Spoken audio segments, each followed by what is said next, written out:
Hello, hello, everyone. Welcome to our final stream episode of Zero Escape, 9 hours, 9 persons, 9 doors. Hello, Soren. Hello, everyone. Thanks again for making it. So, hopefully we get the true ending, but I do realize we're actually missing, we're missing 2 endings here, so, hopefully we get both of them. Thank you for the follow. Anyways, without further ado, let's get into it here. So, because we're going for the finish for this game, for today, or rather on Friday, we're going to be doing something a bit different, and I'll announce that at the end of the stream.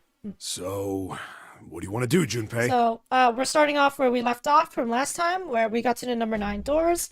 Santa revealed his true colors for some reason, and took June hostage, then took Lotus and Ace with him, I believe.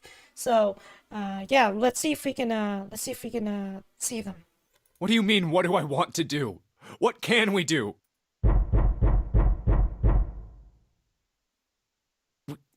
What the hell is that? Shh, quiet! Oh, okay, so that's definitely Snake in a coffin then. Where is it coming from? Hi, guys. Hello, Sage. Could it be? Hey, I think it's coming from this coffin. Here we go. You're right! Let's open it. But how? What are those muscles for? For show? You're telling me to force it open? Just shut up and try!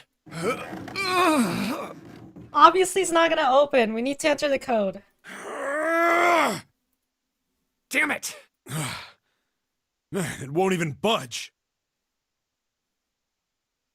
Not another one.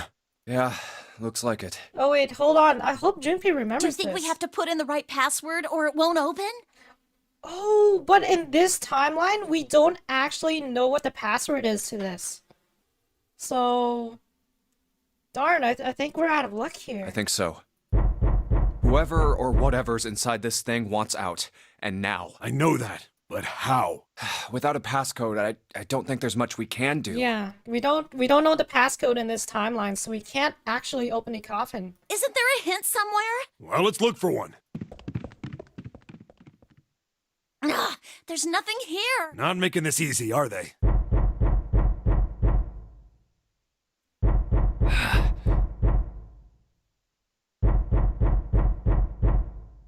I guess we're stuck here. What's the passcode? What am I supposed to do? How can we figure it out?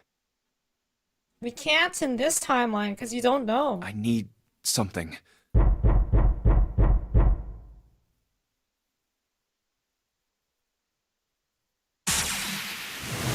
Wait, what?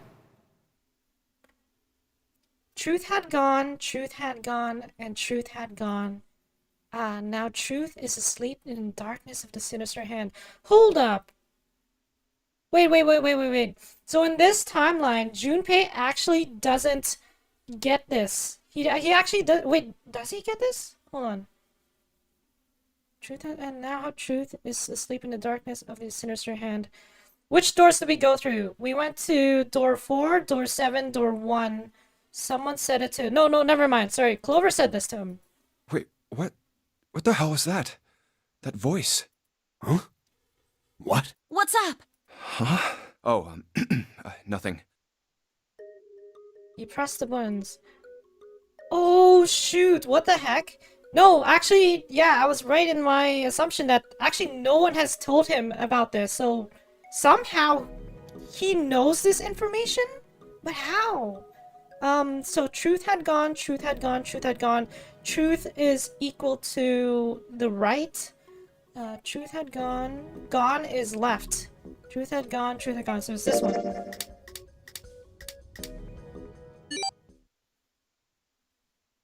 There we go. And then that's the code that we enter to open the, He's having a galaxy brain moment outside of this particular timeline. What the heck? 1438341. Huh? Huh? Hey, what the hell were those numbers? Oh my gosh! Are those... Huh. 14383421. Oh. 14383421.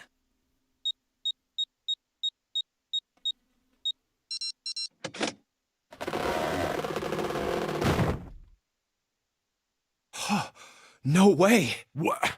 Why are you... Oh, it's Snake. Is that you, Clover? I apologize for worrying And you. in this timeline, he knows that Clover's still alive. Snake! You? Why? Junpei? And Seven? Is that you? Is everyone else there as well? Jeez. You're back! Oh. Gently Love now. the screen. My body's still a little weak. Oh, you're back! You're back! You're really here! You're back! Oh. See, Clover's back to her normal self. Come now, what's gotten into you? You're acting as though I've returned from the grave. Not as though you did. I really thought you were dead. This is the good ending with Clover. She doesn't actually kill us. Huh? You jerk! Idiot! Idiot! Idiot!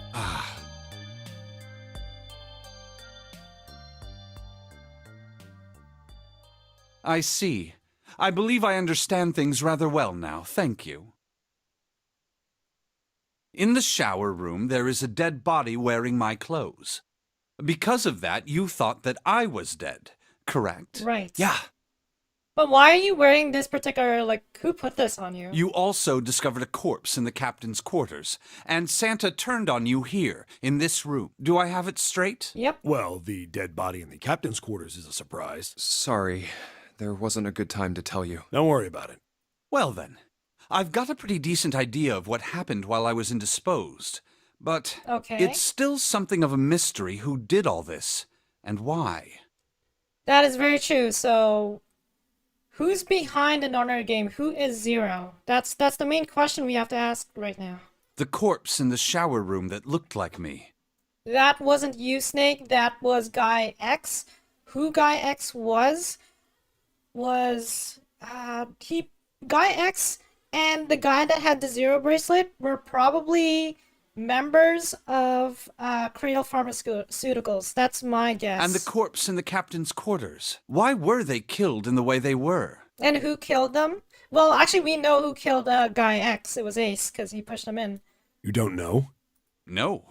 Why would I? The guy in the shower room. We don't know who he is, so let's just call him Mr. X. Mr. X. Anyway, this Mr. X is wearing Snake's clothes, but you're wearing some kind of weird robes. Yeah, how did you guys switch clothes? Like, who switched their clothes? That means someone took your clothes and put them on Mr. X. We need to figure out who that was.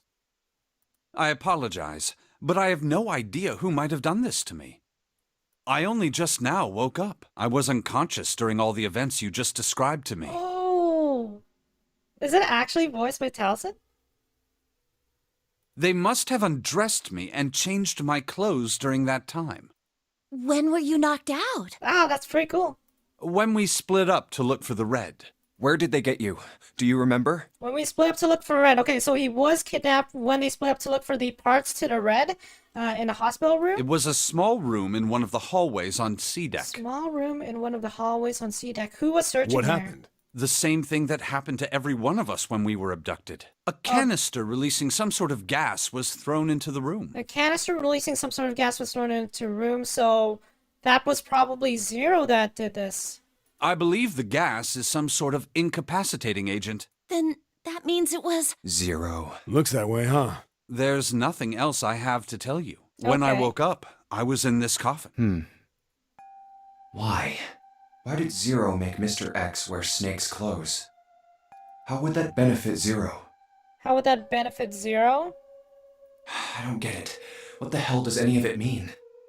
And I have no idea how I got the passcode for the coffin either. Yeah, you just sort of, it just sort of popped in your head, right?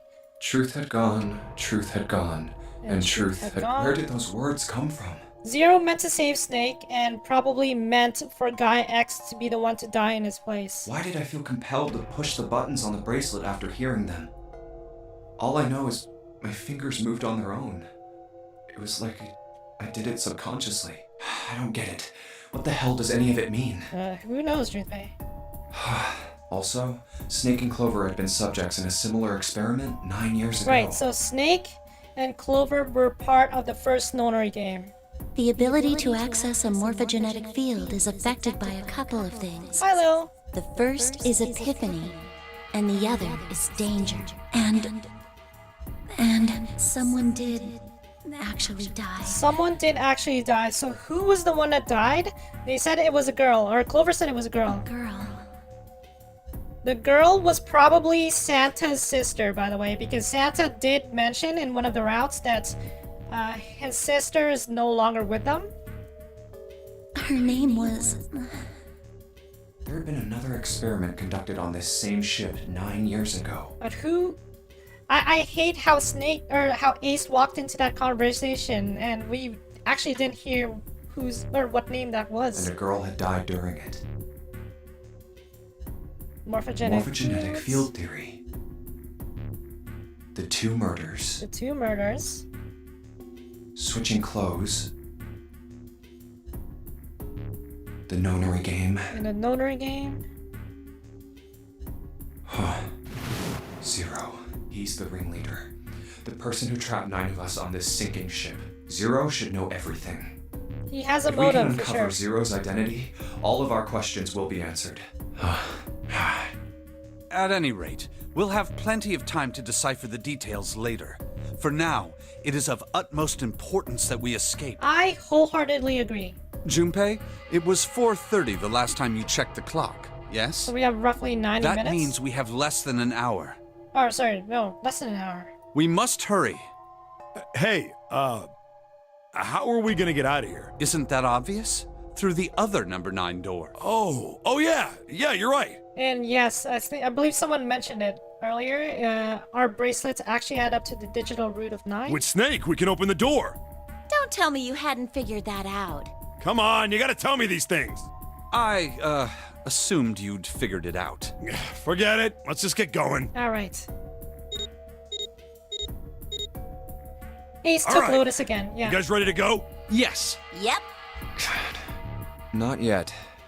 Well, it was an Ace this time. So what happened was Santa actually took June hostage and forced Ace and Lotus to go with him to door number 9. Huh? Before we go in, I'd like to check something. You want to check something? Yeah, but before I do, 7, could you pull the lever? I want to make sure we can verify with just the 4 of us. Okay. What do you mean? We don't need... Just do it, all right? But if the door opens, don't go in yet, okay? Please, this is really important. Why? I really Junpei? need to check this, okay? Work with me here. Fine.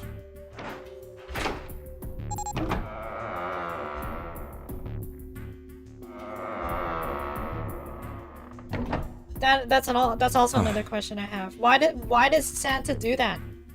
Right? All right, that means the 4 of us can go into door 9. So, we knew that already. It's obvious. Obvious. Yeah, you're right. It is. So why did we do that, Junpei? Now, what happens if we add Zero's bracelet? Oh, What?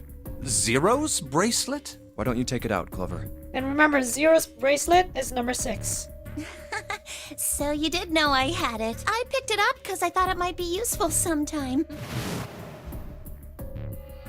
This was on the left hand of the corpse in the captain's quarters. That's If you right. look at it, you can see it's got a 0 on the face. Just to make this a little easier to talk about, I'm gonna call the guy we found dead in the captain's quarters, Cap. Cap. Okay. Then I should be able to open door 9 with just me, Clover, and his bracelet. So the big question is, if Cap is the mastermind of this game, would he really put one of these bracelets on? It doesn't seem like that's the why would Zero play his own game, right?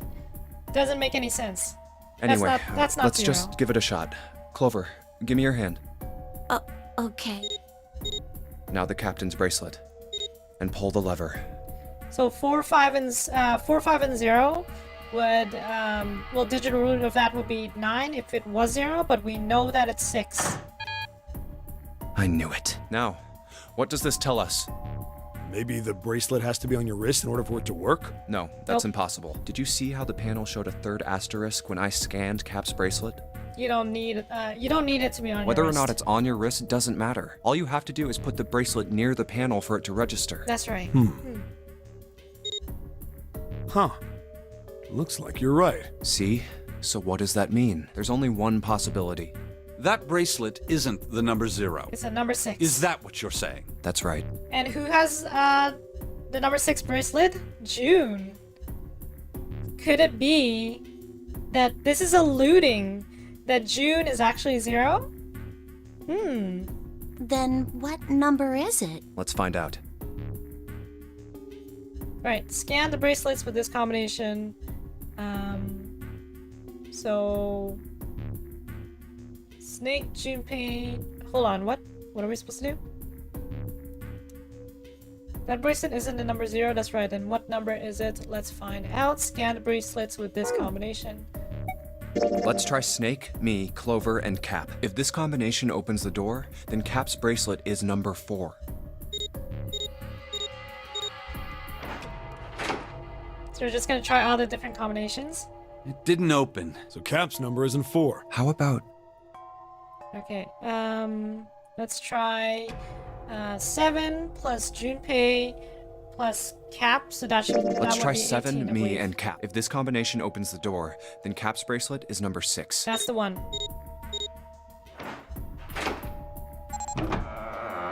So it is number 6. Hey, it opened! Had the door opened! So if June has the number 6 bracelet, but it's actually 0, then technically she could go with any group, right? What? Why? What does that mean? Isn't it obvious? Cap's bracelet is number 6. But doesn't it say 0? This isn't a 0. The symbol on here isn't a number 0. The symbol on here isn't a number 0. It's a letter O. It's a letter O. Oh. Whoa, wait a minute. I don't get it. I mean, we figured out that Cap's bracelet is 6, right? Yeah. Does that mean there are 2 people with 6s? There is most likely only one person with a 6. And that would have been Cap. But I don't get it. What about June? June?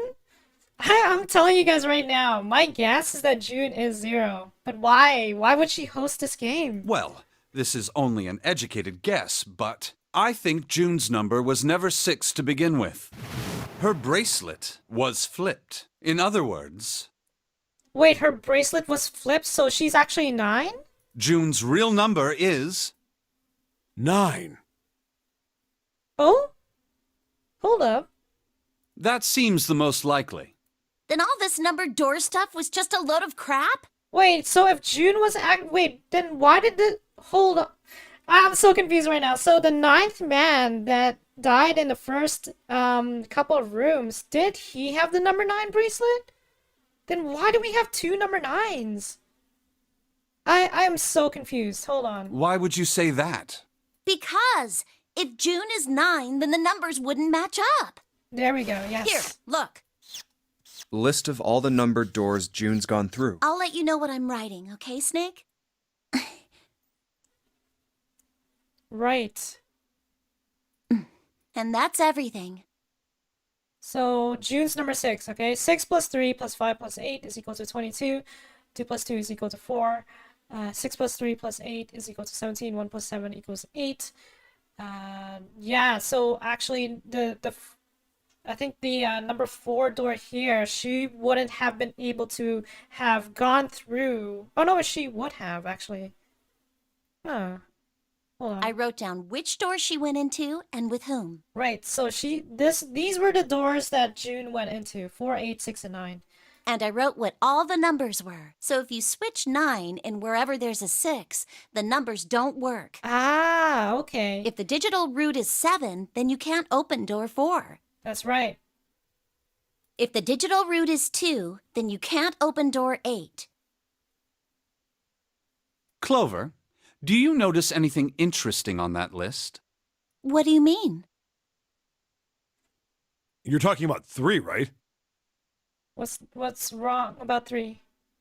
Oh, 3 has been in all the combinations here. Who's 3? 3 is Santa.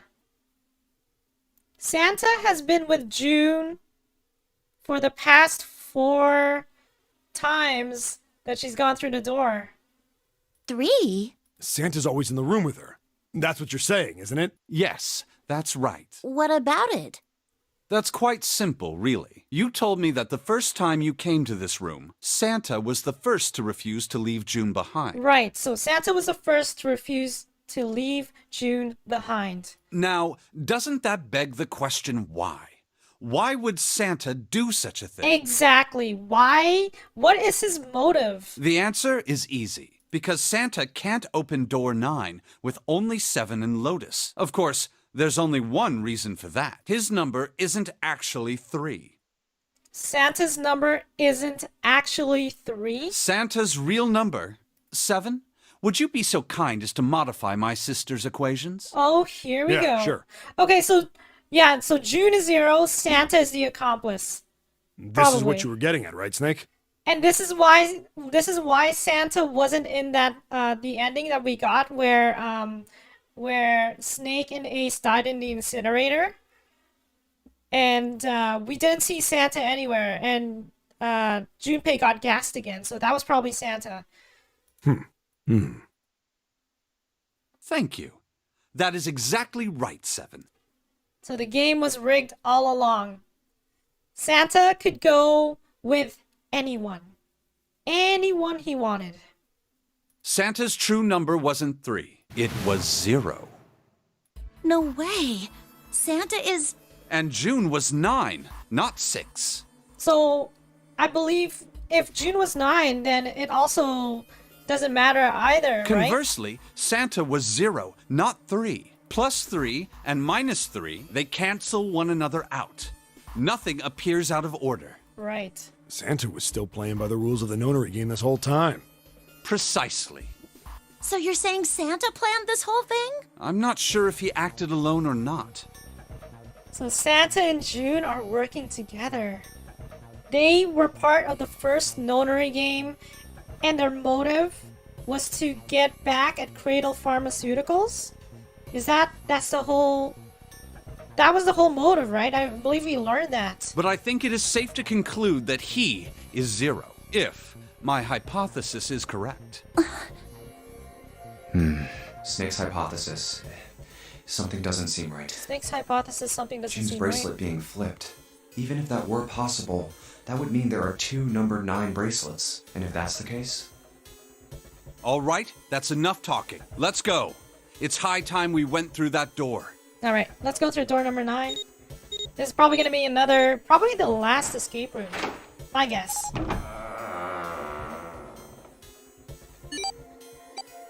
Oh, it's right there.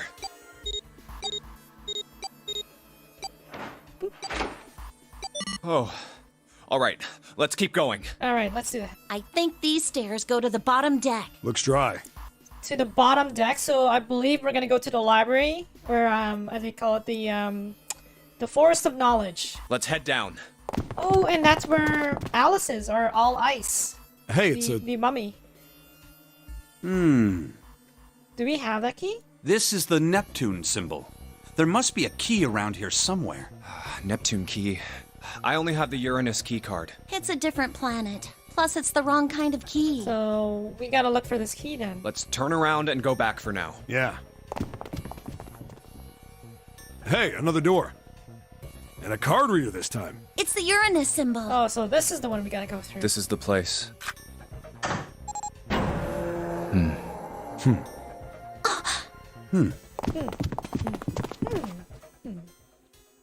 Wow! Technically, they only have half an hour left. It's totally full of books! They had that conversation back in the room at like 4:30. So I believe the time the ship sinks is about 5 o'clock. There's so many. I don't know where to look. All right. If we want to get through that door out there, we need the Neptune key. I say we split up and look for it. Okay. Okay, Very well. Sure let's do thing. that. Good. Let's get started then. We don't have a lot of time. Hurry. What the? Alice sleeps in a small chamber past the Forest of Knowledge. As he began a search for reasons he didn't fully understand, Junpei felt those particular words flow through his mind. Okay.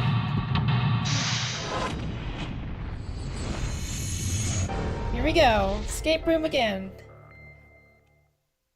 This one's probably the last one, I guess. Or no, second to last. So we're in a library of some sort. What's on this table? There's a note on that table. Lights to the books. Huh, what does that mean? Interesting. Well, intelligence often hides itself in darkness. Have you ever thought about the pages of a book? Each page only sees, what, maybe 2 or 3 minutes of light before the reader's on to the next. They spend the rest of their lives locked in darkness. Rather like myself. That's horrible. Snake. Oh, don't get me wrong. I'm not complaining, not at all. I live in the darkness, yes, but that has gifted me with the ability to catch the truths others might miss. I can hear the voices hidden in the darkness, you might say. Okay, well, let's look around here. I know, there's probably a... Yeah, there's a floor below us, too. Okay, sorry, let's go back to that main screen. So what is this? It's a coat rack, like a place where you can hang coats, hats, and stuff. Well, this one's not too big, so maybe just hats. What is this? ERNLPEIUNEDBOHFB. What's the deal with these? They're all just gibberish. Hey, what if we, like, switch them around? Switch them around? Yeah. If we move around, maybe they'll spell something. Oh, I get it. Yeah, heck, it's worth a shot. Oh, well, obviously, I think the top 4 here already say open. Oh. Yes. Open here, find bulb. Looks like putting those books in the right order opened this right up. That was a piece of cake. Hooray! You did it, Junpei. I guess that turned out well enough. Okay, so we have a light bulb now. Powerful light bulb. The light bulb looks like it's brand new, and it's really big, so it'll make a lot of light. Okay. Are property values going up out in space too these days? Man, guess times are tough for aliens too. This one says cosmic inflation. Quantum gravity. 7, do you have any idea what this is? How about you start by using real words? Then maybe we'll get somewhere. Okay, is there anything over here? All that's here is Faraday's law of electrolysis. I believe that's going to be about electrolysis in an electrolyte solution. These particular laws were set down by Michael Faraday. And what's this? An overview of conformal field theory. Ah, well, it's a theory that posits an invariant quantum field where conformal transformation can take place. Knock it off with science voodoo stuff. I don't even know these theories. These theories are just foreign to me at this point. Okay.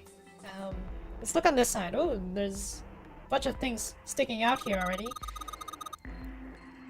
Paleontology. This one's about fossils, right? Ammonites are pretty nasty looking. This one says transition of extinct species. We need to hurry it up or we're going to end up in the pages of a book like that. Good one, Snake. Good one. Micrographia, huh? Ah yes, Robert Hooke's famous words. Or famous work. First published in 1665. He built a microscope and examined insects, inorganic substances, and other things too small to be seen in detail by human eyes. He then drew pictures of many of the things he'd examined and published them in a book. I'd hazard a guess that this shelf is concerned with natural sciences. Why did mankind lose their tails? Junpei, do you know what this one's about? Why are you asking me? I didn't even know we had tails to lose. Maybe you should ask a human with a tail. Oh. Darn. I missed that. Okay, well, whatever. I don't think there's anything useful here. The theory of evolution? Heck, even I know this one. That's this Darwin guy, right? Well, yes and no. Charles Darwin wrote a book called On the Origin of the Species. In it, he put forth his theory of evolution. Yeah, I remember that part. He called it natural selection. Exactly. Mother Nature. Is that some sort of book about hippie chicks? 7. Probably not, except perhaps tangentially. Tangentially, oh my goodness. It's most likely about environmental protection. I was just trying to make a joke. Dude, hippie chicks? Really? Theories of the Cambrian explosion? Did a bomb go off near somewhere called Cambria? Wrong kind of explosion. Roughly 500 million years ago, during what is known as the Cambrian period, research suggests that the variety of living organisms increased by an order of magnitude. Why that happened is, however, still something of a mystery. There are a number of theories. This book is most likely a collection of them. So, I mean, we've looked here. What's up here? Ooh, there's missing spaces here. This book is called Mind Swap. You mean you could like change bodies with someone? Well, I guess if I changed Brother or Junpei too much, I'd rather die than let Seven switch with me. What the hell? Like, I'd even want to swap bodies with a little brat like... Hey, were you just imagining it? You were. Shut up. Yeah, well, he wasn't the only one. Oh goodness, Seven. Teletemporation and telepathy. What the hell is this one on about? Well, I know what telepathy is, but I've never heard of teletemporation. It refers to having the ability to travel through time. Ah, I see. Teletemporation. Kitab al-Azif. Man, they've got some weird stuff here. I can't even pronounce this one. Who's that? Some famous guy? It's not a person's name. It's the name of a fictional book created by Abdul al-Hazaret. It's said to be one of the sources used in the creation of the legendary Book of the Dead, the Necronomicon. Oh, so these are all occult books and stuff. This one says the golden rabbit and the moon on it. Does that mean it's about a rabbit that lives on a moon? Teletemporation, Sage. Rabbits are pretty cute, but what's the moon stuff about? It's talking about the Judas tree that is said to grow on a moon, according to the Chinese legend. Ah, okay, so... I guess each one of these have different, categories to them. Energy theory, huh? I don't even understand the damn title. Looks like this shelves all science and technology. So all of these have different categories with them. So this one had to deal, like, with, I guess, evolution. This one was all about, what was it? A bunch of scientific theories. Let's look on this side. Oh! Wait, no, we were here already. Energy theory, interaction between shortwave energy and matter. What else have we got? Just listening to you read those titles is giving me a headache. Can't say fancy technology stuff and I get along really well. Keep on talking about that stuff and you're gonna put me to sleep. The black hole hypothesis. Gamma ray astrophysics. I guess this bookshelf has an astronomy theme. Okay, so this might have to do something with a puzzle. And again, we've got a zoom in here. A history of Buddhism, so this looks like a religion. Looks like this one says Cultural Heritage of Rome. Bet that's gonna be serious inheritance tax. Permian creatures? Seems a little fancy for some kind of prehistoric critter. Not to mention, with amphibians, but out here I can't imagine they have much need to perms. That's got nothing to do with this. History of the medieval period, maybe it's about Sir Lancelot? Isn't he just a story? I don't think you're gonna find a guy who didn't really exist in a history book. So I guess... so Rome, medieval times... I guess... A kid's book here, it looks like it's a children's story about Native Americans. Maybe different, like, different civilizations? Oh, wait, what? This one has some Native Americans on our cover. Hey, Junpei, take a look at this one. Native Americans, huh? But maybe it's got some... Whoa! Oh, what the heck? Okay, it's a pop-up book. What's that? This one's one of them pop-up books? LRK? That doesn't mean anything, does it? Well, you can make them KRL. Like Curl or Carl. No, I don't think that means anything. What's Hellenism? I think it's something like a fusion of Greek and Oriental culture. This one's called History of the Western World. Well, I assume it's about European history. Yeah, just gonna leave it at that, Snake. Doesn't seem like you. Okay, well, I think we've searched here already. So, I guess... Wait, did we search on this side? Yeah, we did. Nope, go back. There's a door here. The big opening is the door to the library. It's pretty impressive, almost looks like the door to a shrine or a church or something. There's another door after it, and then a passageway beyond that. At the end of that passageway is a door with that Neptune symbol engraved on it. Okay, so that's where we came from. Okay, this sounds like a job for the best brother and sister team in the world, but it feels like Junpei is doing all the work, guys. Man, it's like 7 and I don't even exist. Functions of the human brain. Huh, guess this is a book about the nervous system? I'd love to ask you to read it to me, but I don't think we have the time. I'm kind of curious about that too. There's gotta be a reason why people connect with each other, you know? Principles of monkey behavior. Huh. I'd imagine that's a book describing praxeology studies on monkeys. Monkeys are very similar to humans evolutionarily, so I imagine the research was fruitful. Oh, look, 7. Here's a book that's perfect for you. It's called Correlation of Muscle, Bone Density, and Bone Strength. Nice. Nice one. You're just saying that because it says muscle. This book is just called Dissection. This bookshelf must be all medical books. From what I can tell, it sounds as though these books have been organized by genre. This library must be massive. I'm rather impressed by how well organized it is. This one, it looks like just like that picture book from earlier, the one with the pop-ups. You think they're part of a series or something? They do have the same binding. What is this? There's a baseball on this one. Come on, Junpei, let's see what's in it. I'm gonna go out on a limb here and say it's probably baseball stuff. Whoa. It just says head. This is a pop-up book. It's got the letters H-E-A-D popping out of it. Okay. Human equilibrium theory, human anatomy, regeneration of internal organs, dissection atlas. Huh, this whole shelf is full of medical books. Yeah, that might be the case, Sage. Look, this one's called Recreation of Lost Human Functions. You think they're talking about if you, like, lose part of your body, then you can grow it back? I don't think so. Maybe they're talking about reconstructing abilities that humankind once possessed. In other words, they may be talking about cultivating a sixth sense. Ancient gladiators. What's this book doing here? Maybe they were researching human physical limits across history? And I think that's pretty much it on this side. Yeah. Okay, so I believe we've seen everything here, so let's go downstairs. Oh, what's this? It's a little puzzle. Dadkind. What the hell is this? Wasn't that a German mathematician? Maybe it's a compilation of his work. Owen, huh? Owen isn't enough to go on. Perhaps it's about the English Revolutionary. Leibernese. This book is in German. It looks like it's a complete works of something. I've never heard of it. Well, if Snake doesn't know what it is, I don't think we'll ever know.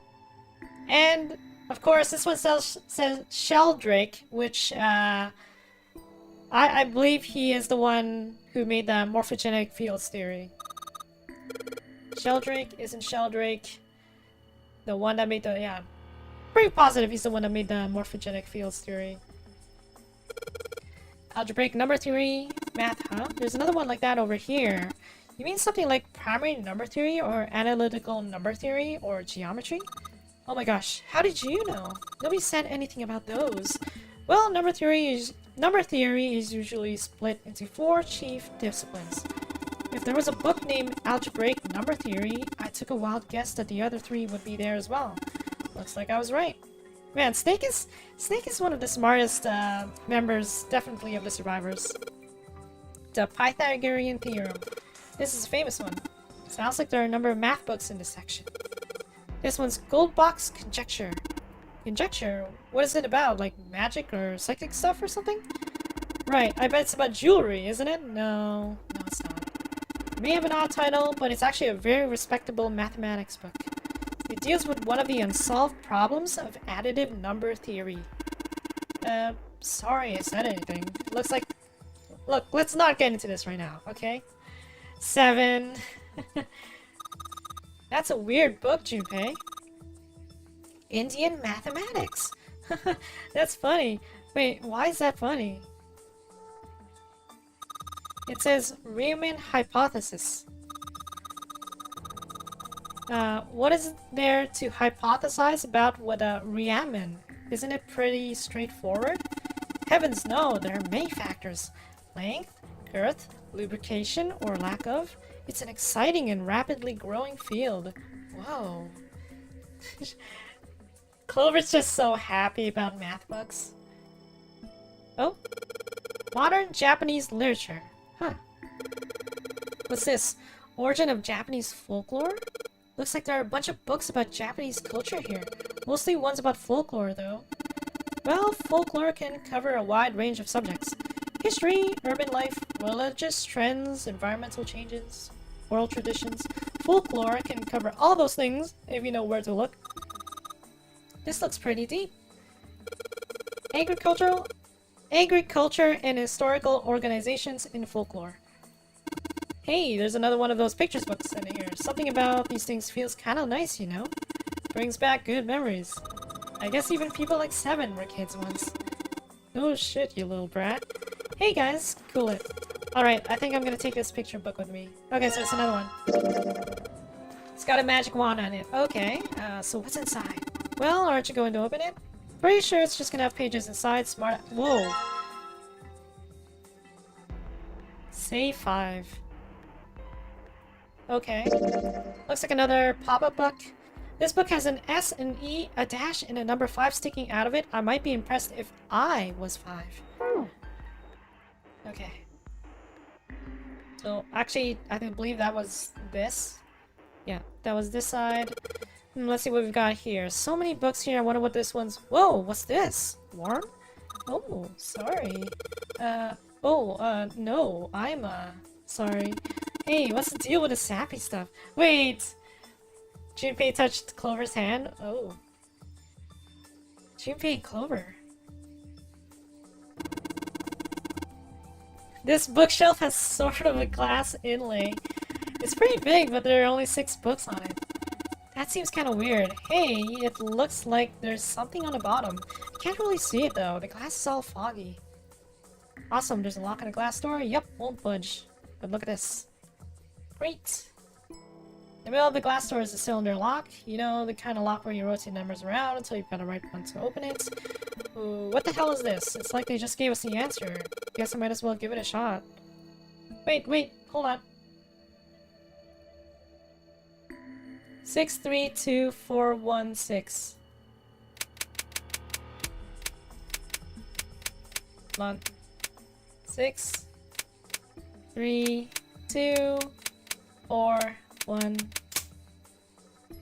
Oh, 415? Sorry. I can't read it well. You did it, Junpei. Yay! I don't know why, but I don't really feel particularly happy about being praised for that. Whatever. At least the lock's open now. Let's see if we can get it open, alright? Well, we have astronomy books now. Oh. It's a powerful light bulb! Feels like a light bulb. Pretty high wattage too, unless I miss my guess. This should generate quite a bit of light.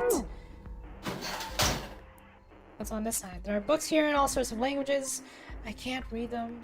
This iron plate is bolted down. I don't think it's a door, I think it's just a wall. Ooh, actually, I think this is where we put these pop-up books. It's a small enclosure with 9 sides. There are 3 of these things that look kind of like music stands. Okay, how about we try putting these pictured books on a stand and...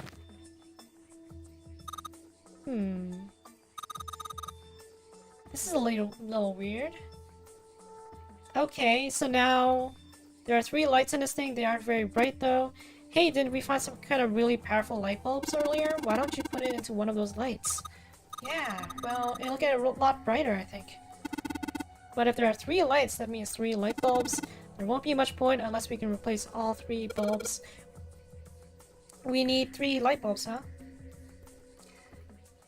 Okay, let's go look for that last light bulb. Sorry, give me 1 second.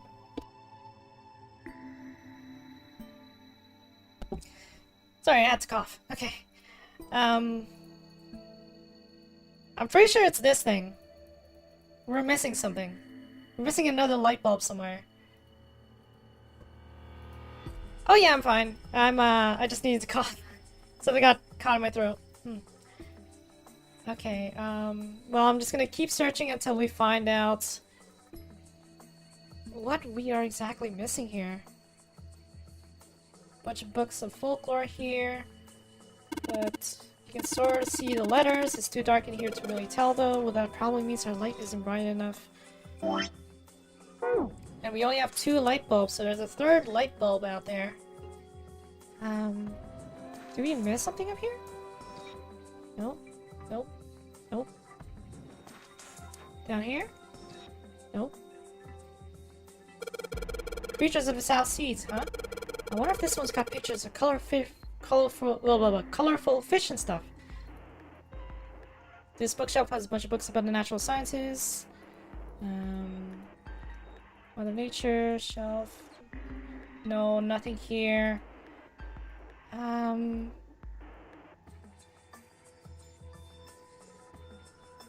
No, we got that already.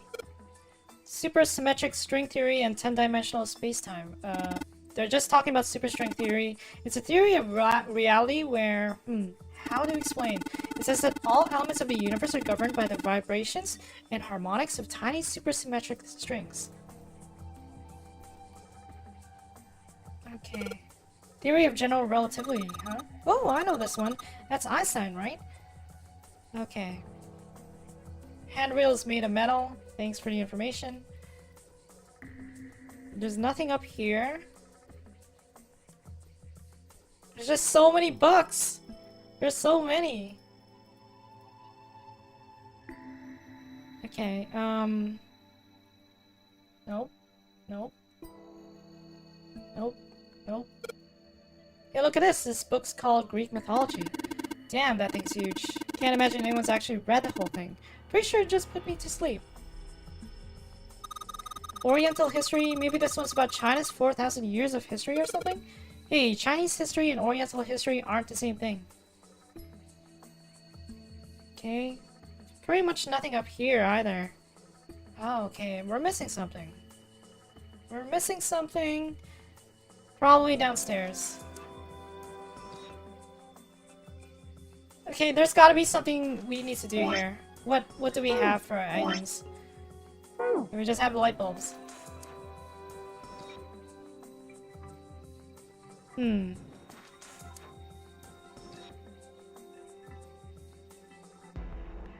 Just clicking around. Nope. Nope. Nope. Nope. What is this? Nope. I don't want to go downstairs. Okay, let's keep going.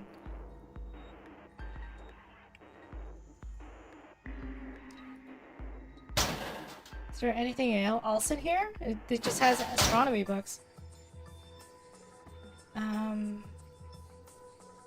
Bunch of books on folklore.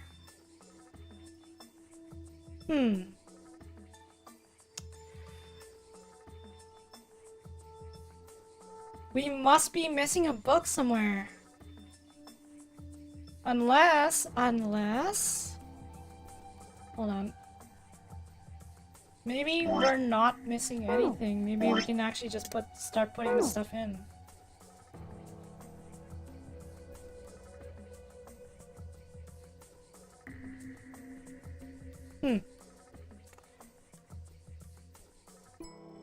I can't even put the light bulbs in the...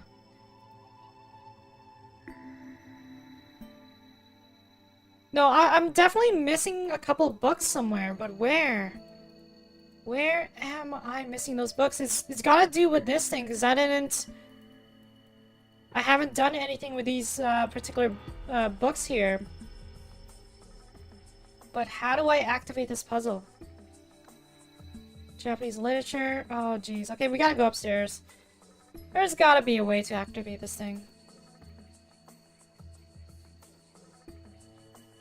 Nope. Nope. Nope. Nope.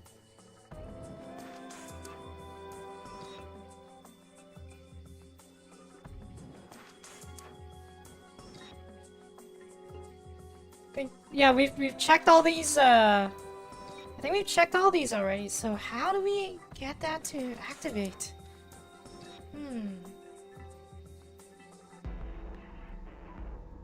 Missing something Correlation, no. Ancient gladiators.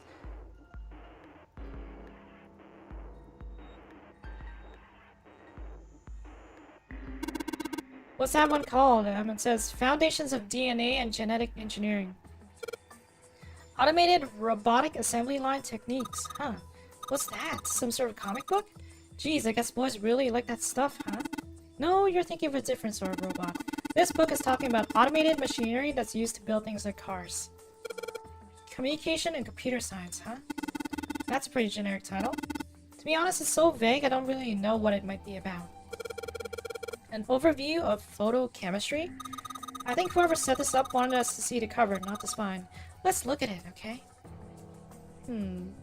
Looks like there's a whole lot of space behind these books. Look, Junpei! I think there's something hidden behind the books. Oh, there it is. There we go. That's the final light bulb. So we did miss a shelf upstairs. The bulbs. Now we can change them out. Awesome. It worked. Way to go, Junpei. Good job, buddy. There's something projecting on the bottom. These letters, they seem familiar. Sheldrake 5. Oh, then we gotta go here. And I guess we gotta pull out the Sheldrake 5 book. It says Sheldrake on the spine of this book. It's got the volume number written on the lower part of the spine. Sheldrake 5. Okay, wait, what? Sheldrake 5? I think I saw the rest of this collection somewhere. Yeah, I think it was somewhere around here. Yeah, that's where I went to go look at it. Let's go take a look. Okay. Sheldrake. Have you heard of him? Sheldrake, I mean. Yeah, Lotus told me about him. Morphogenic fields. There's a British biochemist named Sheldrake. He has a rather interesting theory, morphogenetic fields, which relies on the theory of morphic resonance. Really? Be ahead. From Lotus, huh? Well, Clover also said something to me about that stuff. She did? Yeah, what was it? The ability to access a morphogenetic field is affected by a couple of things. The first is epiphany, and the other is danger. The first is epiphany and the other is danger. That girl. I told her not to tell anyone. You did? Why? Well, Look, man, I didn't push it because we're in a hurry, but I'm kind of sick of this. How about you just tell me, okay? How about we get off this boat? Isn't this boat gonna sink in like half an hour? tell you what? Or less than half an hour now. Don't give me that. About the experiment. Ugh. Very well, fine. I'll tell you everything. Alright, tell me. But not here. Let's move to the top floor.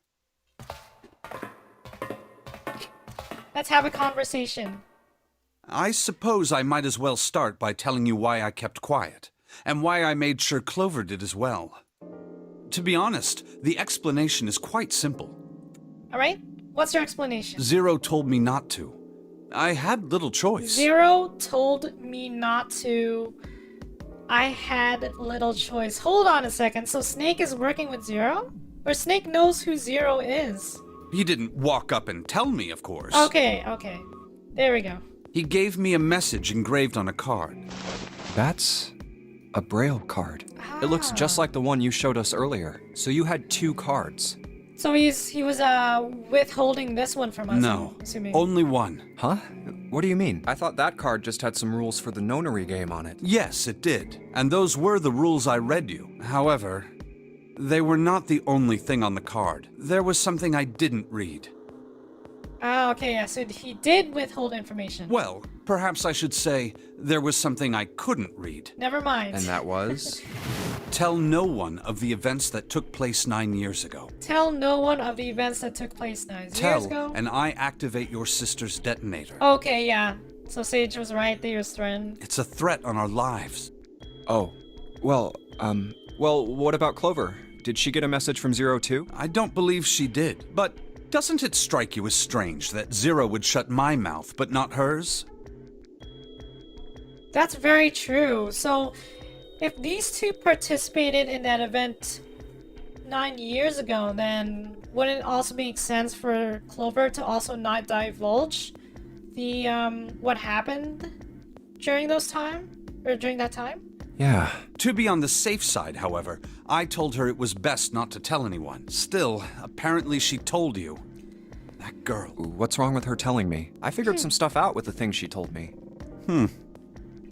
Junpei figured some stuff out with the things. So maybe she was meant to... Maybe Clover was meant to actually divulge the information to Junpei in some way. I mean, it looks like the whole activate her detonator thing was just a bluff. She's prancing around downstairs happy as a clam now that you're back. That's very true. I've decided I can trust you. I've decided to tell you the truth. Oh, The here we chance go. that Santa is 0 is very high. The chance that Santa's 0 is very high. Okay. I feel I can assume Santa doesn't have the time to observe us at the moment. Well, he's in the other number 9 door. And at any rate, even if he were, I very much doubt he would kill us. Why? Clover told me about the 4-leaf clover, about the words. Right, and Santa gave us that 4-leaf clover. If he knew about that, then he was in my group during the first experiment. I'm sure of So it. Snake and Santa were in the same group. So he was... I believe these guys were not part of the Nevada test group. He wouldn't kill us, no matter what the situation was. Hey, Snake? Yes, I know. You want to know what happened during the experiment. Oh, please. Please. Yeah. Give us a lore dump. How much do you know? Clover told me about... Fast forward. I see. The morphogenetic field in the experiments 9 years prior. How the experiments had taken place simultaneously at 2 locations. And the girl that died during the experiment. Right, sorry. I skipped ahead a bit there. It took place at 2 locations, one being the ship and the other being a building in Nevada, and the girl that died during the experiment. Remember, 7 was on that ship, I believe, as well? She told Or- you all that, did she? Was he on in the Nevada test site? No, I don't think so, because he went to the docks, and we saw the ship there, so he was probably imprisoned in the ship alongside the children. At any rate, I now know how much you've learned. All that remains for us to determine Is who did this and why? yes. Can you tell me what happened? Yes. The people who organized the initial experiment were from a company called Cradle Pharmaceuticals. Cradle Pharmaceuticals. Okay, here we go again. There were 4 of them running the show. Gentaro Hongo, Gentaro Hongo, Nagisa Nijisaki, Nagisa Nijisaki, Teruaki Kubota, Teruaki Kubota, Kagechika Musashido. Kagechika Musashido.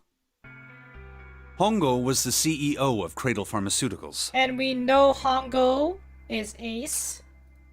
Nijisaki was his right-hand man and did the lion's share of the planning. Kubota led the company's research and development division. Guys, don't these sprites look very familiar? Because, okay, so Snake definitely looks like Snake. This guy? Oh, no, sorry, this is not Snake. This is Ace. This looks like the Ninth Man. This looks like Guy X. And this looks like the Cap. Oh! So, was this whole thing a revenge plot?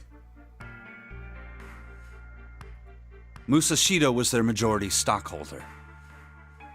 It was these 4 people who planned the initial experiment. Actually, Ace is still alive in this timeline.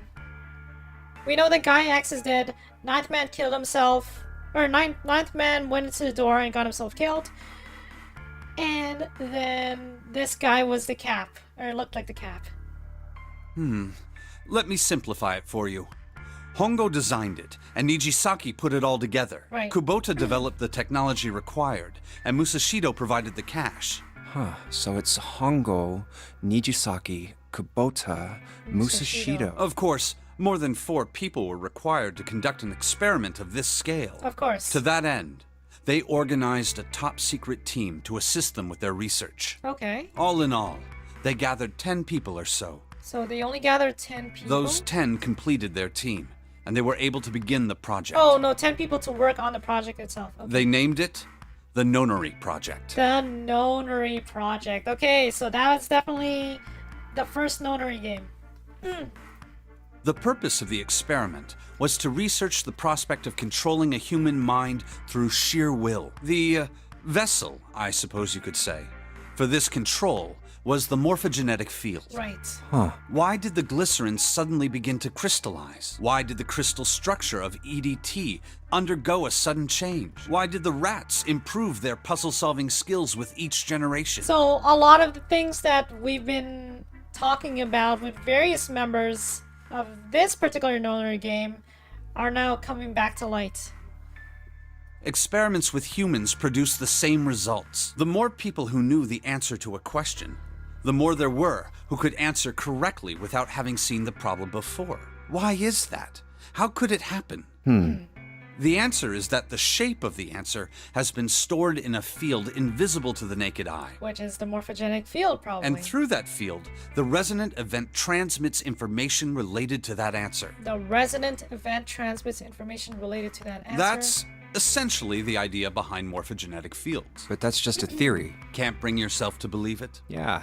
Let's say someone killed another person because the devil told them to do it. Okay. Whether the devil exists or not has no relevance to the murder. They believe the devil exists. Whether or not he does is immaterial. So what matters here is that Hongo believed in the morphogenetic field. That's right. But I still don't get it. You said they wanted to figure out how to control people, right? That is what you were saying. Yes. Yes. So how are they going to do that with a morphogenetic field? I'll keep it simple. Let's suppose 10,000 people have solved a certain problem. Okay. The chance of you knowing that answer, even if no one has told you, will go up. Right, if we go by morphogenic field theory. Let's have another example, shall we? Say 1 million people were to do a handstand right now. Tomorrow, the chances of you doing a handstand would be higher, even if you had heard nothing of this hypothetical mass handstanding. Mankind's thought process and actions are all part of a resonant event. So somehow we're getting transmitted all that information, even though we have like no knowledge of it. All of the resonant events encoded in the fields are projected onto you. Of course, this assumes you believe in this theory. Do you follow so far? Yeah. Now, if there was a person who had the same effect as those millions of people, what would happen? So like if a singular person had the same effect as those millions of people? If that one person were to do a handstand, other people would find themselves wanting to do handstands So as well. that's how they would use it to control others. Can you imagine what a person with powers like that would be able to do? Come on, there's no way. I'm not done. Imagine another scenario. Imagine another person. This is an ordinary person. Let's say he does a handstand. Okay. What if there was someone who could grab the resonant event he created by doing that and use it to make other people do handstands? What would happen then? A person who has the power to write to the field, and someone who can read from the same. You could think of them as the writer and the reader. Writer and the reader. Or the transmitter and the receiver. Transmitter and the receiver. What would the world be like if there were people with abilities like these? Crazy. So the transmitter's resonant event can be transmitted through the field and sent to the receiver. And then the transmitter can control the receiver however they wish. That's what you're saying, right? Yes. Close enough, at least. Come on, that's just crazy. Well, if you want to prove that, then you'll have to test it first. At least, that was how they thought. So that's why they held the first Nonary game. So they had the transmitter and receiver, my guess. Transmitter and receiver were divided between the Nevada test group and the group on the ship. That was why they decided to do their experiment. That was how the Nonary project began. By the way, Junpei, have you ever heard of the Gansfeld experiment? Yeah, that was an experiment in telepathy, right? Right. You place a pair of subjects in separate rooms. Then you show one a picture and ask the other what they see. Interesting. I'm impressed. Yes, that is exactly correct. So, why did you bring up the Gansfeld experiment? It was used to screen subjects for the Nonary project. Okay. The hospital in a remote town was affiliated with Cradle Pharmaceuticals. And that's where these kids were kidnapped, weren't they? Hongo used it to conduct experiments on visiting children in secret. Some of them, he found, had potential. He began to gather children that showed promise. Children that seemed as though they might be able to access the field. Of course, none of them volunteered. They were kidnapped.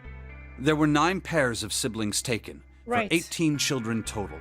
9 pairs of siblings taken for 18 children total. For reasons that were not fully understood at the time, each pair had 1 transmitter and 1 receiver. There we go. They were split perfectly. As such, the 18 children were split into 2 groups of 9.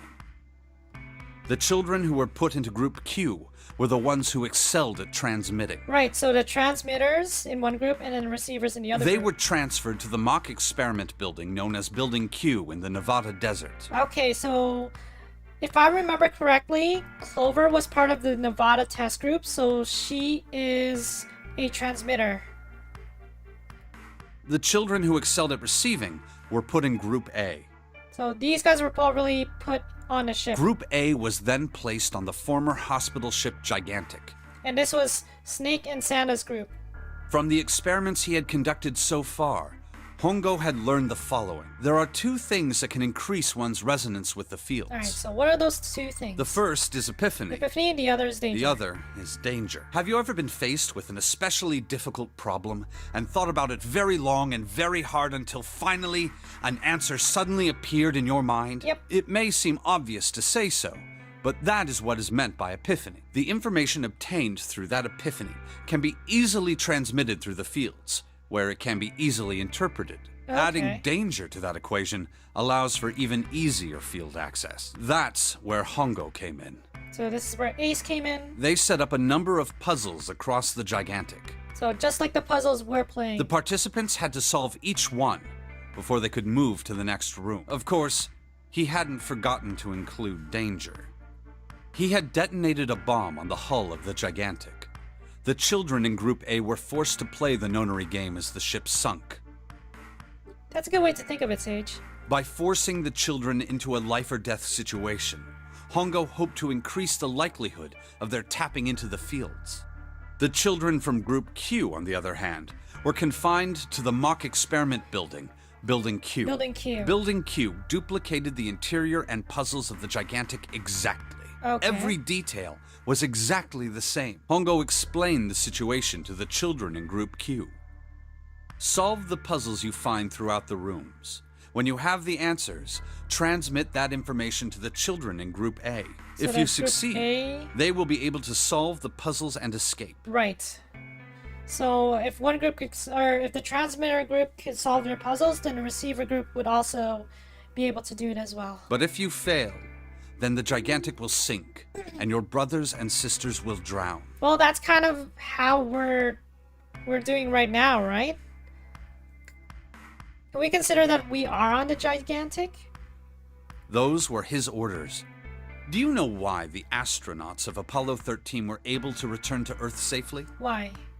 It was because NASA had access to a replica of the Apollo 13 capsule. All of the equipment, the instruments, everything. All of it identical. Everything was just like the real Apollo 13. NASA was able to replicate the situation the astronauts found themselves in. By putting themselves in the same situation, they attempted to solve the problems the astronauts were dealing with. Once they found solutions, they reported their findings to the men aboard the actual capsule. That was how they were able to return safely. I see. It was the same with the Gigantic and Building Q.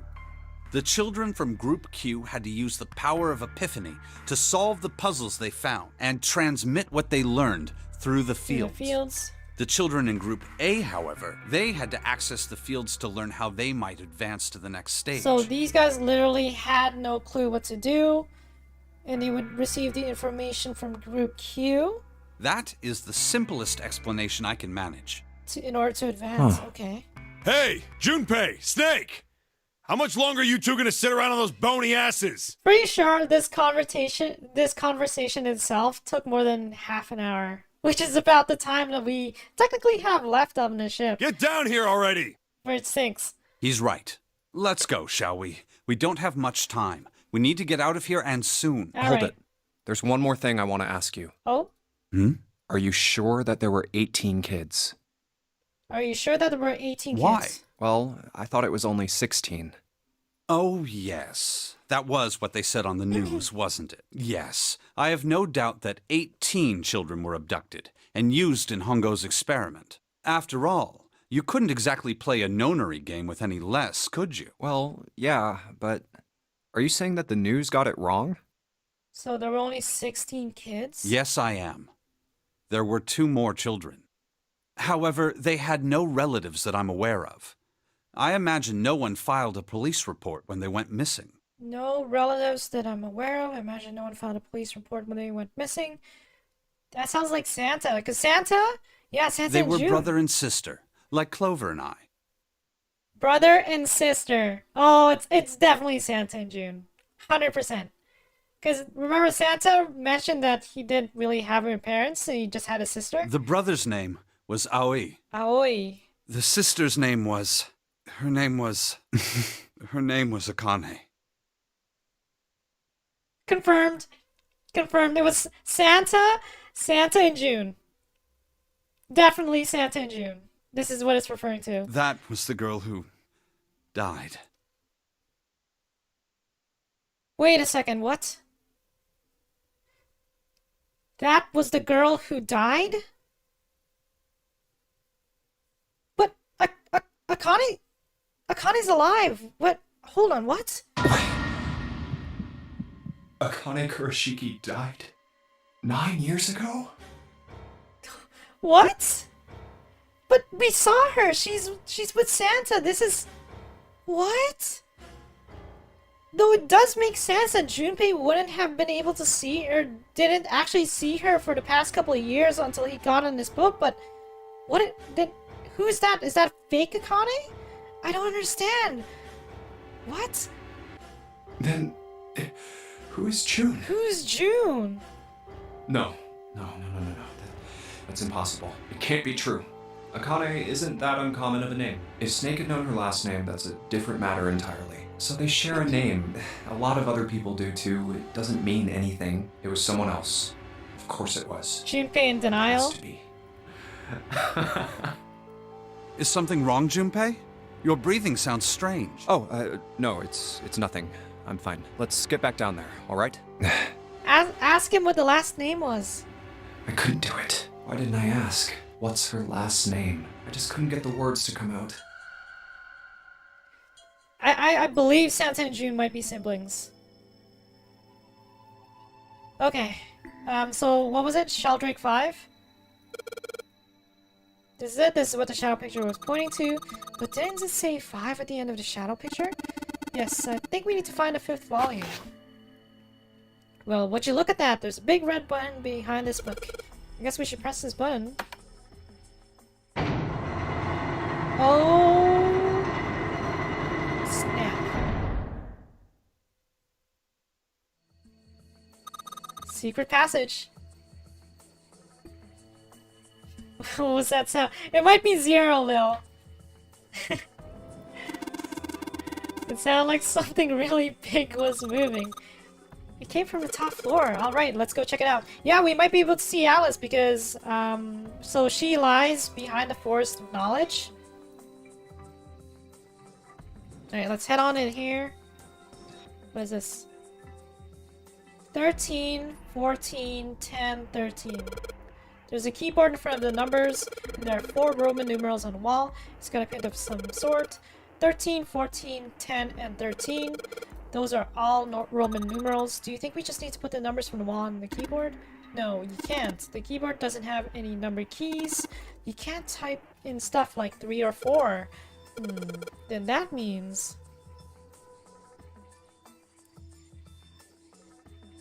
Okay. Well, I bet you've got to type something on a keyboard.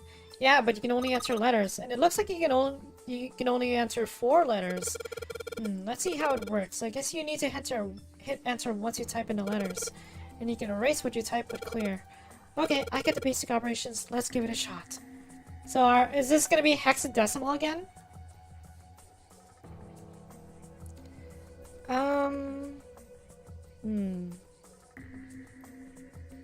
13,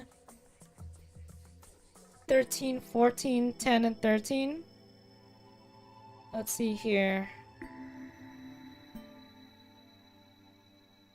Yeah, but it's only letters here, so if we use hexadecimals, 13, so 10 is equal to A, 11 is equal to B, 12 is equal to C, 13 is equal to D.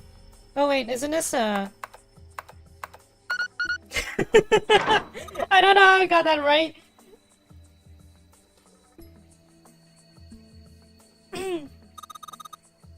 Dead. You did it, Junpei. It's unlocked now. Good job, Junpei. Whoa there, don't get too excited. The password was dead, remember? Just makes me think whatever's waiting for us isn't good. So what? Jeez, you're such an old lady. We can't be worrying about stuff like that. I mean, come on. We got it to unlock, didn't we? Let's go. Hurry up. Oh yeah, I'm aware of the bots in the chat. Don't worry about it. If they keep spamming, then I'll just force them away. Or, yeah. Okay, so let's enter this door. Alright, let's get this thing open.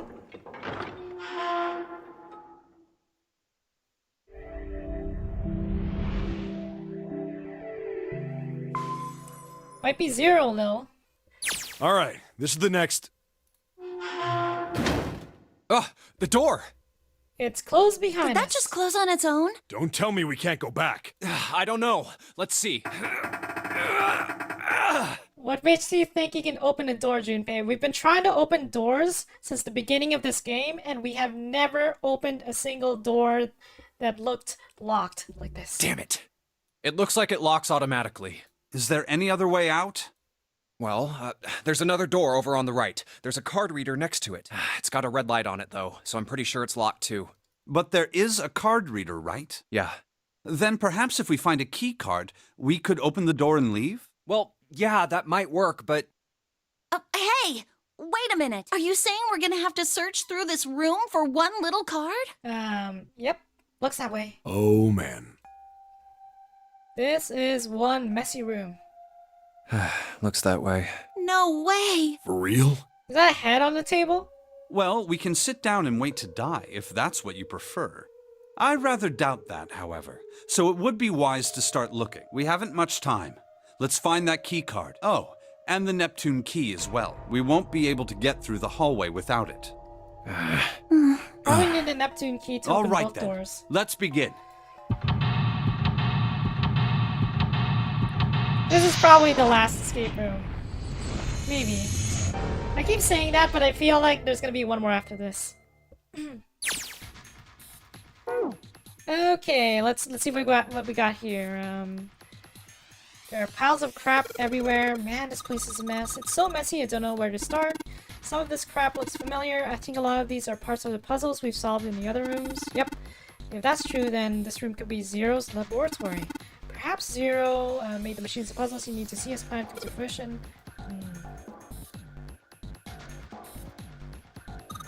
Hey Junpei, isn't this a nautical table? Yeah, I feel like I've seen this before. New material has been added to the file screen, great. This does. Oh,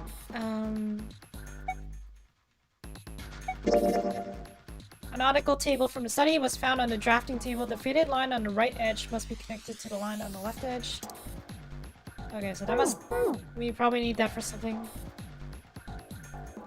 Nothing useful here. I think these fans are for ventilation. They're probably there to circulate air. Look, Junpei, the rust on here looks like Elvis's face. Why? Yeah, how exciting. You're so excited about the weirdest things. Clover. Okay,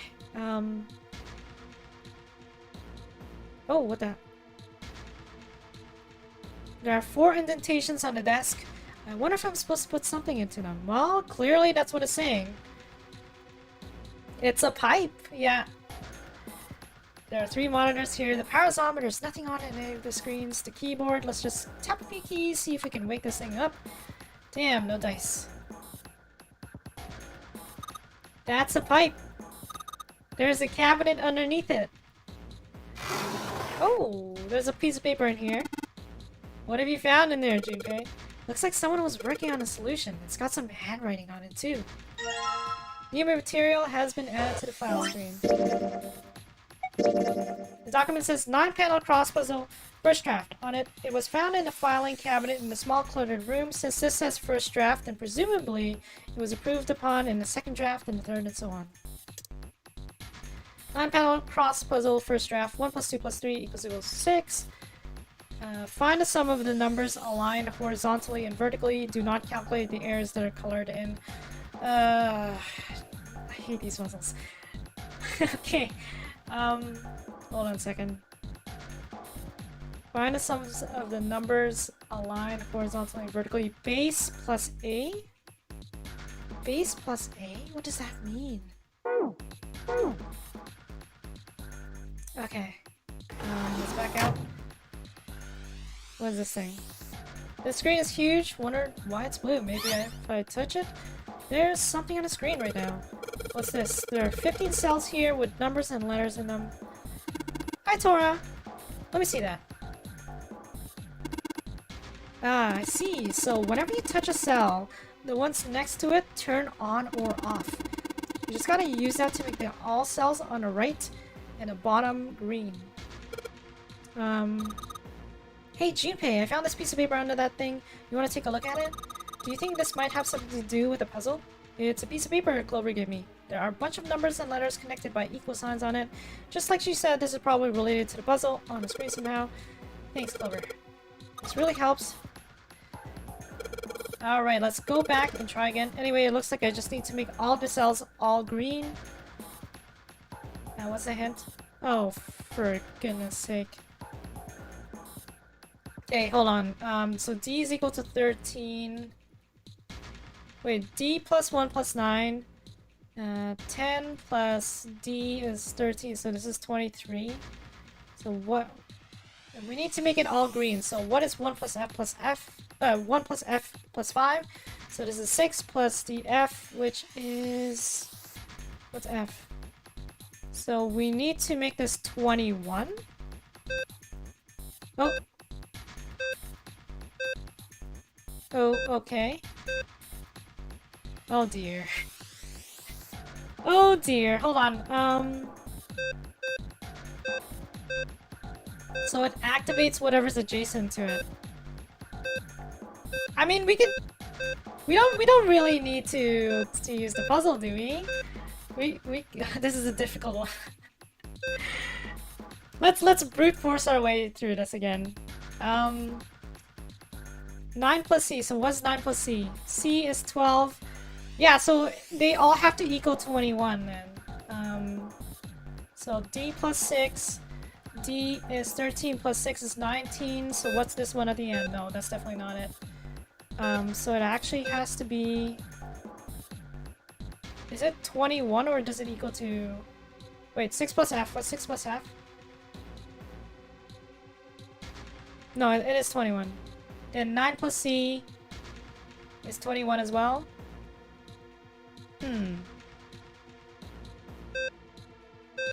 Okay. Hold up. Just pressing random buttons is not getting us anywhere. 1 plus 9. So this one is equal... But this one's only 10 though. Could it be 21 on the right side and 10 back down here? But that doesn't make sense. Oh! I think I know. Okay, yeah, so this is how it works. So, like, the ones here, on the edges here, have to be 10. This one's 21, so this one would also inversely have to be 21. And then this one would be... I don't know what this one would be, actually. It's annoying, because it like turns off the adjacent ones. What does this one equal? 9 plus C. No, that's 21. That's 21. 6 plus F is also 21. So 21... okay, so the elder the 21s, A's have to be 10. Okay, yeah.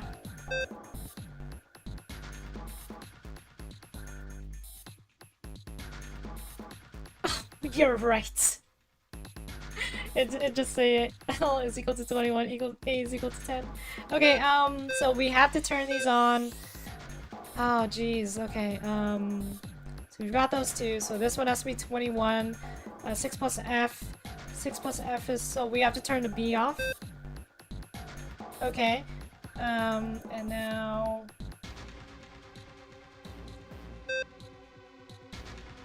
Okay, we're getting there slowly.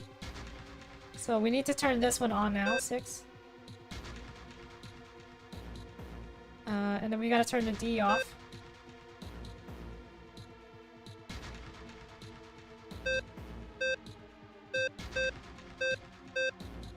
Oh god. Okay, hold on, I'm gonna reset. You gotta make it so that the D's, yeah, so the D can't be here. 6 plus 4 and then the 1 plus 9, so this D has to go. It has to disappear. Okay. Okay, we're getting there.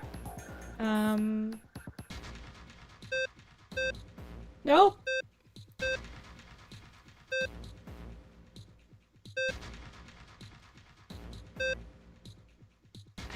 I hate this thing. I hate this thing with a passion. Okay, there we go. We got rid of the D.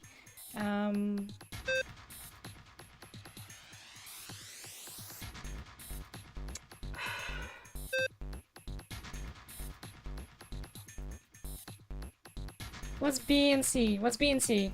B is 11, C is 12. That's 23. So we need to get rid of this B as well.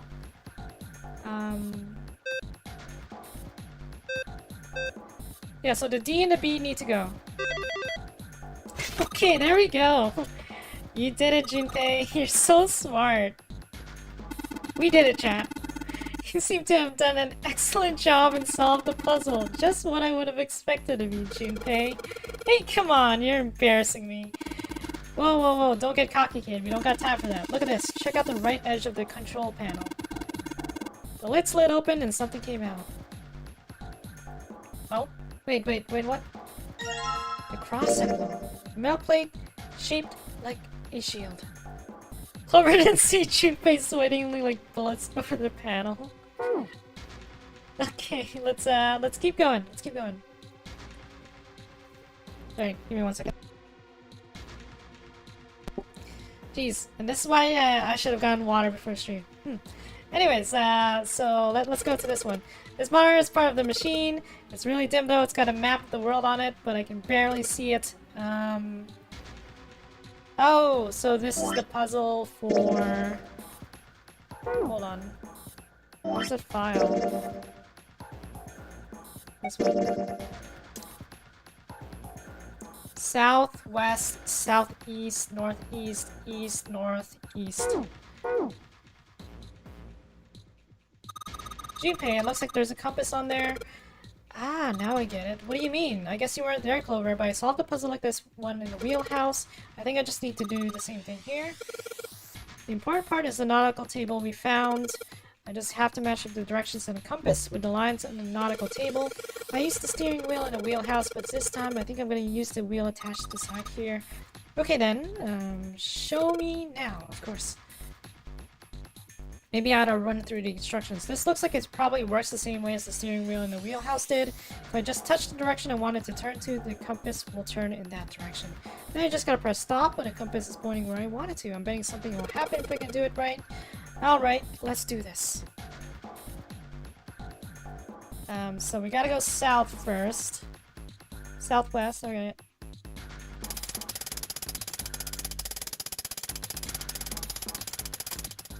South, okay. And then we gotta go west. And then we gotta go southeast.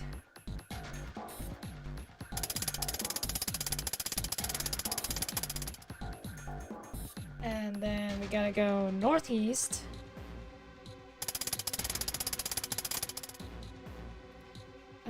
Then we gotta go east. And then north. And then east again. There we go. Did it, Junpei.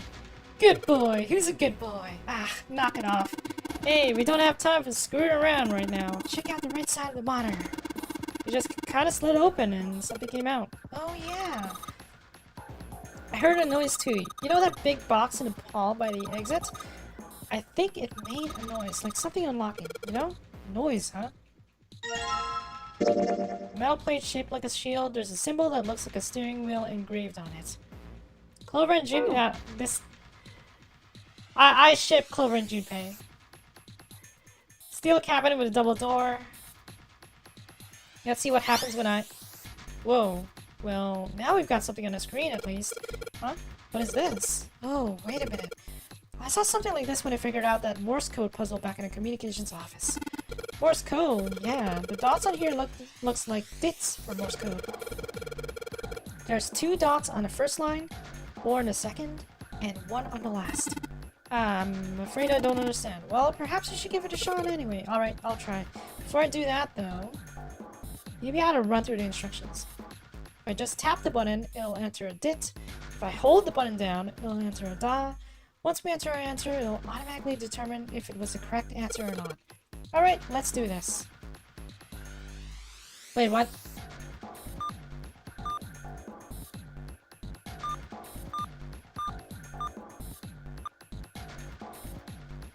Okay, I just pressed those buttons randomly. Wait, what?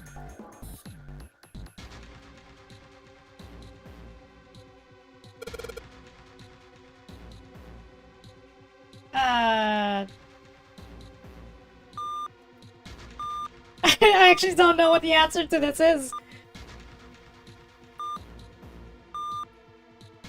Hold on. No. Let's go back. Go back. We don't even know what we're trying to type in here, actually. Okay, let's go over here. The metal shutter looks pretty sturdy. It's framed with black and yellow warning stripes. Alright, let's open it. Oh, holy shit. That is pretty damn creepy. There's a coffin in there. Is this all Alice? A coffin? A coffin? Oh man, does Seven think... Yeah, he's all pale. He's thinking the same thing I am. No way. Could this be... I'm sorry, but what's going on? It's a coffin. I wonder if there's a vampire in it. Right, I guess Clover and Snake don't know the story. Man, I can't bring myself to tell them. Well, at any rate, let's have a look around. There's a metal plaque on the coffin, Snake's touching it. All ice. Ah, the 2 machines. Oh shit, man, this is serious. Well, let's open it, shall we? Clover, if you could give me a hand. Okay, I got it. Ready? 3, 2, 1. Ha! I guess it doesn't open. No luck, it doesn't seem to be ready to open. Yeah, but it's not like it's screwed shut or something. Yeah, I believe it's locked in some other way. Hey, Seven, you think you could open it up with your superhuman strength? No, what's wrong? I think I'll just pass in this one, okay? I guess he doesn't want to see the body. What the heck? Very well, we'll just have to give up on a coffin for now. Let's look around the room a little more, shall we? Alice sleeps in a small chamber past the forest of knowledge beneath the navel of the gigantic. So are we in the... We are in the gigantic then. Okay. Did we miss anything? Oh. There's something written on these pieces of paper. Looks like we've got 3 sheets of the stuff. Oh, great. The Morse code charter was found on a steel shelf in a small cluttered room. It has a Morse code key for the letters A to I. The short mark is called DIT and made by tapping the button. The long mark is called DA, made by holding the button down. Wonderful!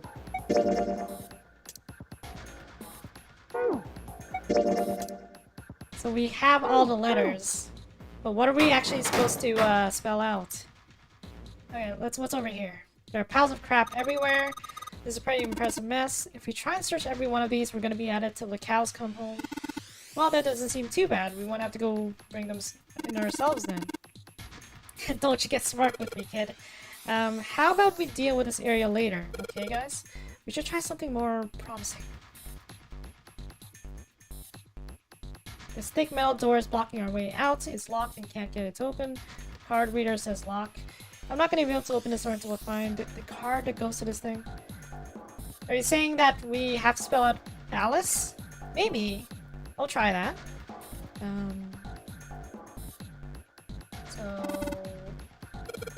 It looks like the word that's supposed to go here has 3 letters. It's got 3 lines.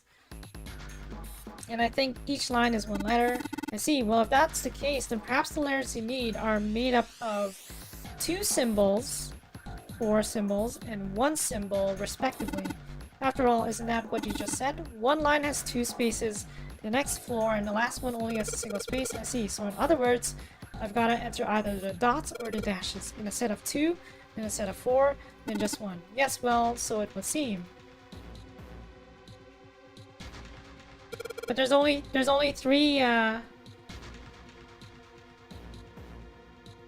What am I supposed to spell out here? Wait, just a thought. Hold on.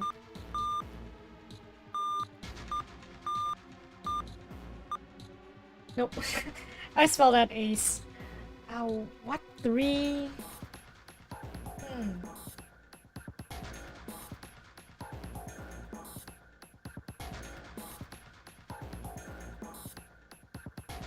Yeah, I don't mind if you guys let me know here.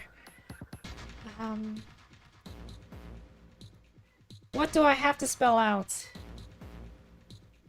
I spelled out ace. Die? Nope. I'm gonna reset that. Oh, oh.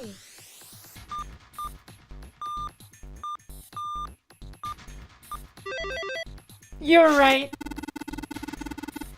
It was ice. The answer was ice. How did you know? All I had to do was listen to the sounds the machine made. After that, it was a trivial matter to decode them.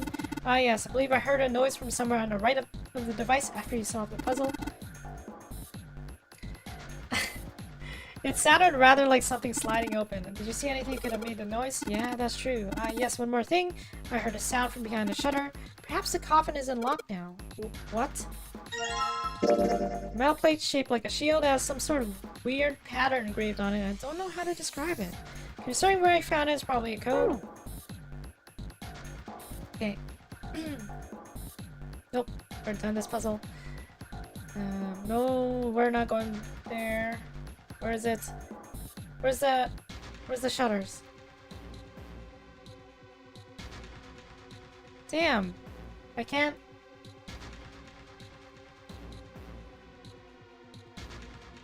Oh, there it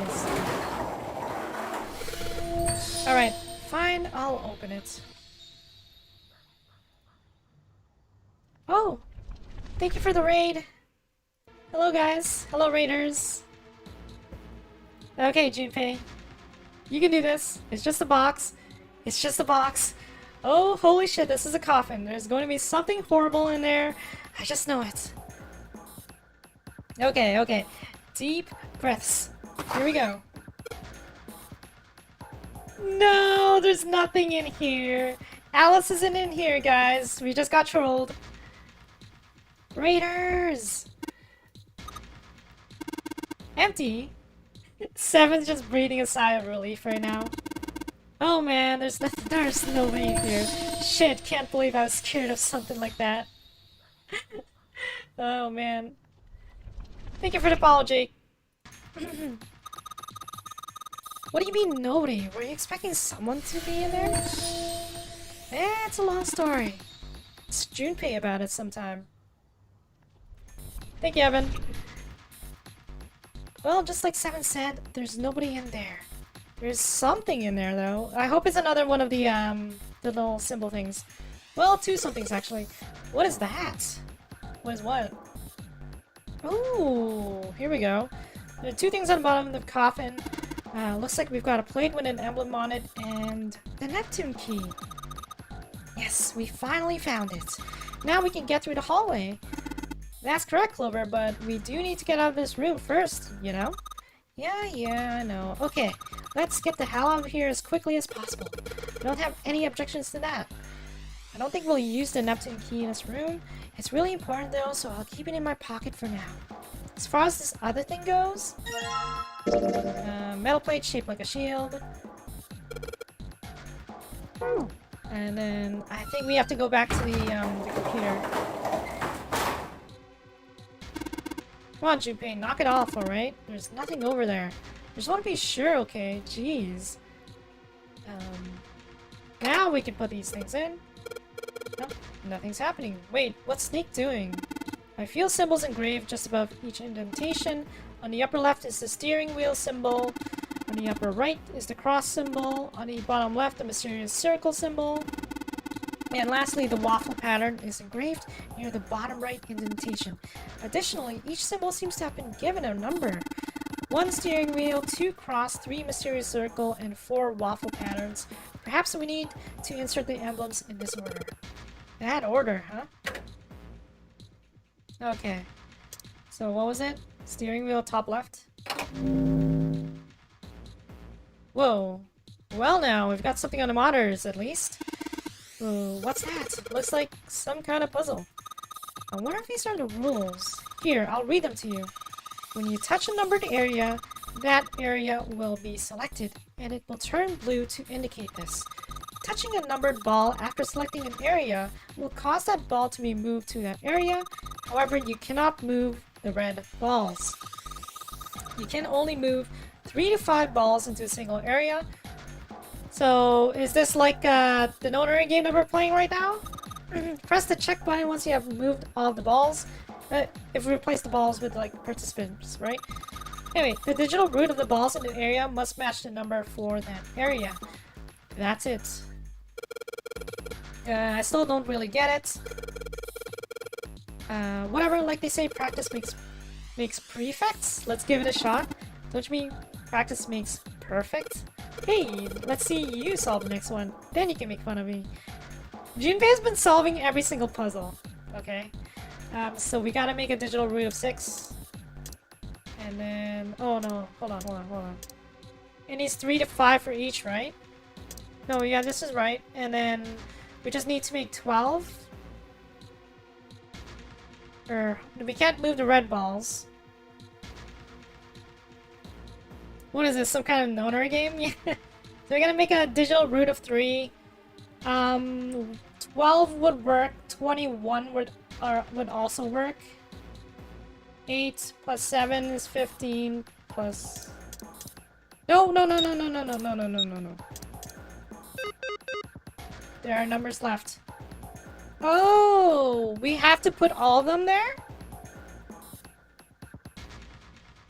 Oh, okay.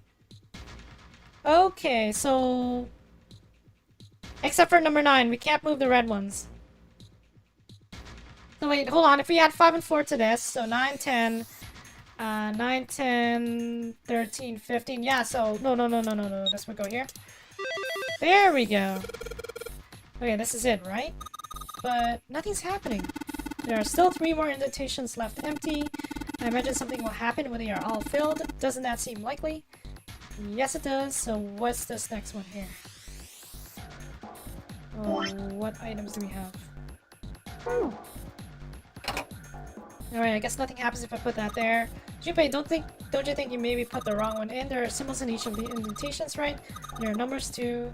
Cross, mysterious circle. Alright, sir. Sorry. So it's cross is next.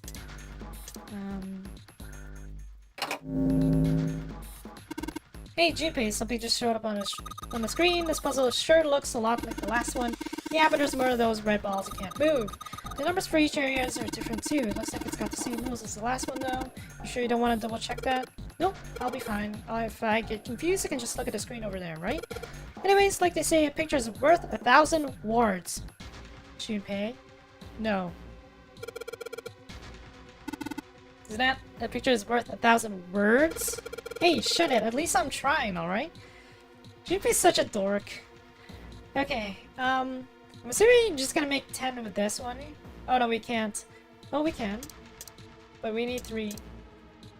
Junpei, are you having a stroke? Are you okay, Junpei? Junpei's not doing so well right now. What if we put 5, 3, and 2 in this one? There we go. 8 plus 6 is 14, plus 7 is 21, plus 4 is 25. That should do it. That's awesome, Junpei. There's only 2 left now, you can do it. We can do it for sure. Let's put this emblem in now. Damn, this puzzle looks a lot like the last one. Looks like the rules are the same though. Don't you think you should double check it? Come on, this is the third time I've done this. It'll be fine. So this, if you can't think of anything clever, please don't strain yourself. You might hurt something. Alright, shut up. Just give me a break, alright? I'll think of something. Classic Snake. Okay, so we gotta make 2 groups that would equal to 7. So 16 would work. Why don't we go 8 plus 6 plus 2. Then this will be 7 plus 5 plus 4. Excellent work, Junpei. You've only got 1 left. I can see the light at the end of the tunnel. And I'm going to actually save here because I don't want to lose progress. Okay, and now the final item that we need. The coffin. This is the 4th one. This puzzle looks a lot like the last couple. I think this is probably the last one. Once we solve this puzzle, I'm sure something will happen. Alright, I'll solve it in no time. Ooh, there's a lot of missing. So 18 would probably make up 9. 1, 2, 3, 1, 2. Huh. Do we need 3 to 5 per? Or do we just need to use all the numbers? Okay, yeah, so we need 18, right? Or 9. This could be 17. 8 plus 7 would be 15. Plus 2, 17. And then 4 and 5 would be 9. This combination will not open the door. You cannot use this number. Okay. I guess it won't. Interesting.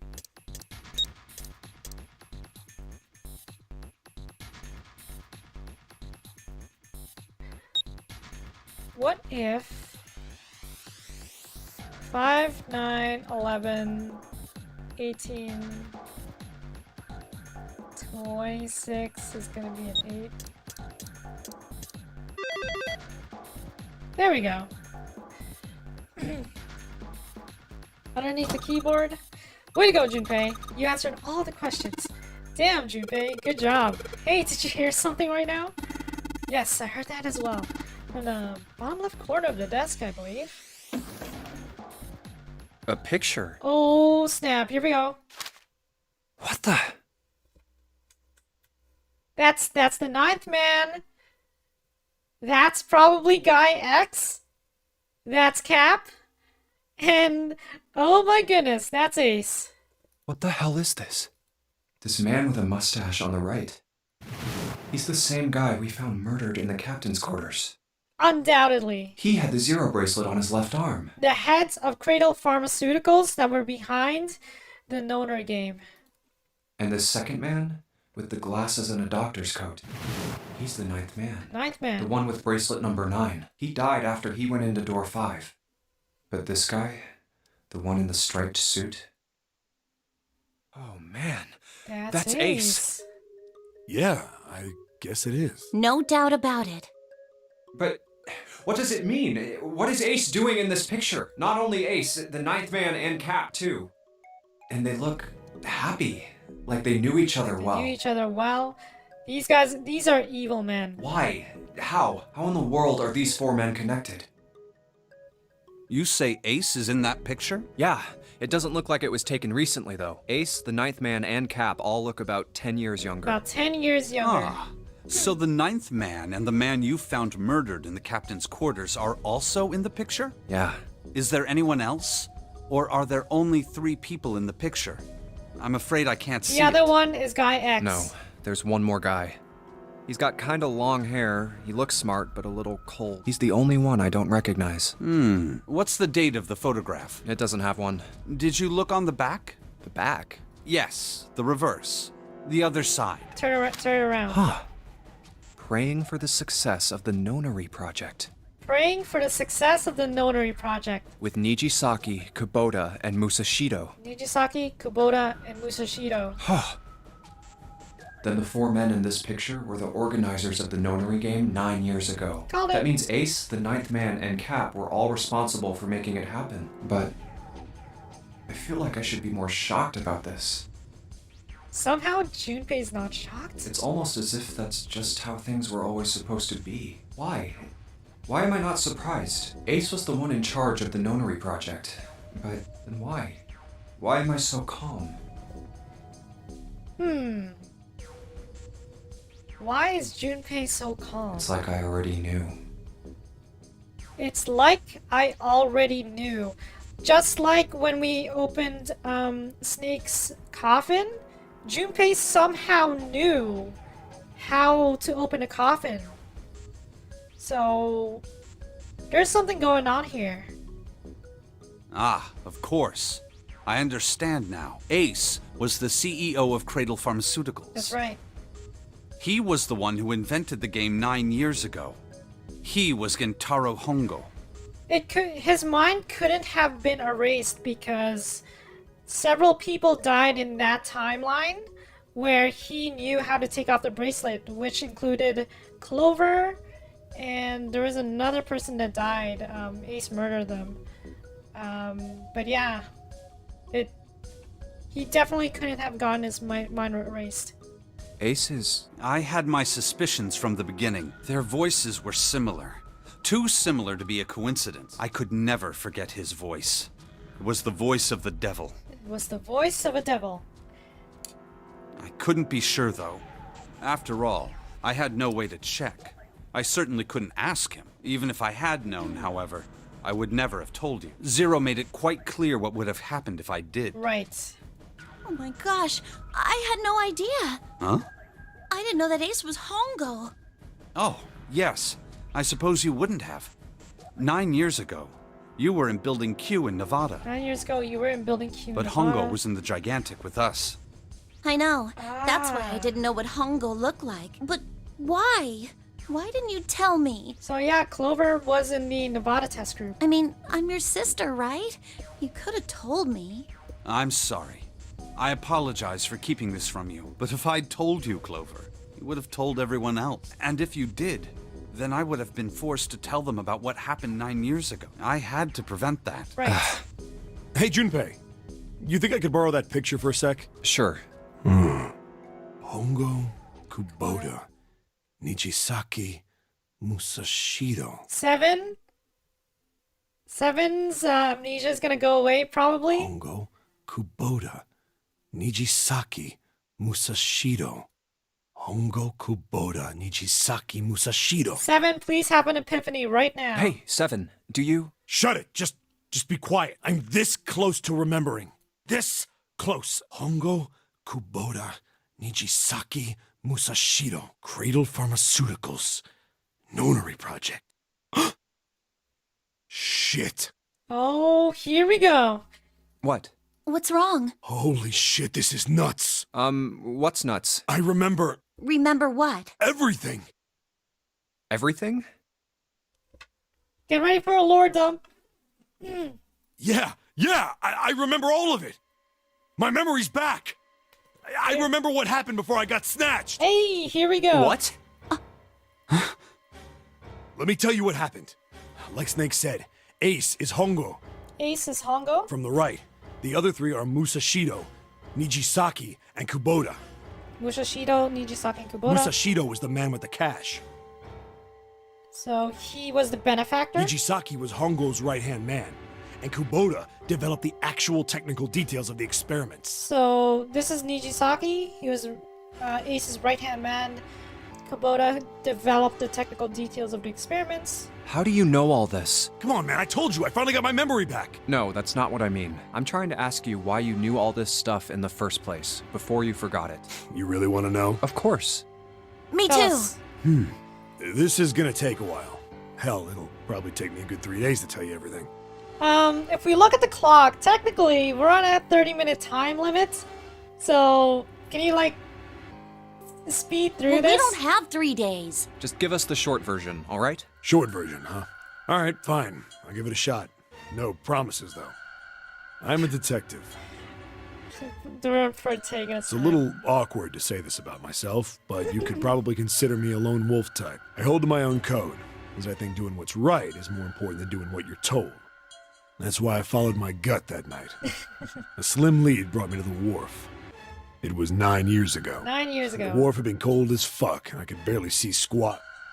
I was investigating a mess of kidnappings, all of them children. So the newspapers did say 16, but it was actually 18 people that were kidnapped. It all had one thing in common. A history of visits to one particular hospital. Owned by Cradle Pharmaceuticals. A hospital under the management of Cradle Pharmaceuticals. And my investigation had turned up evidence that Cradle had been involved in the kidnappings. After a little sweet talking, I managed to finally get a real lead from someone inside Cradle. My source told me this. Tonight, a ship is set to take the children to a large passenger liner docked offshore. Tonight, a ship is set to take the children to a large passenger liner docked offshore. That's probably the gigantic. So I headed to the wharf. From the shadows, I searched the harbor until I found the ship he was talking about. There was a bunch of movement near it. Men in black suits, many of them were carrying large bags. The bags. There was something about the way they moved as they were carried. So the children are in there. No doubt about it. There were human beings in those bags.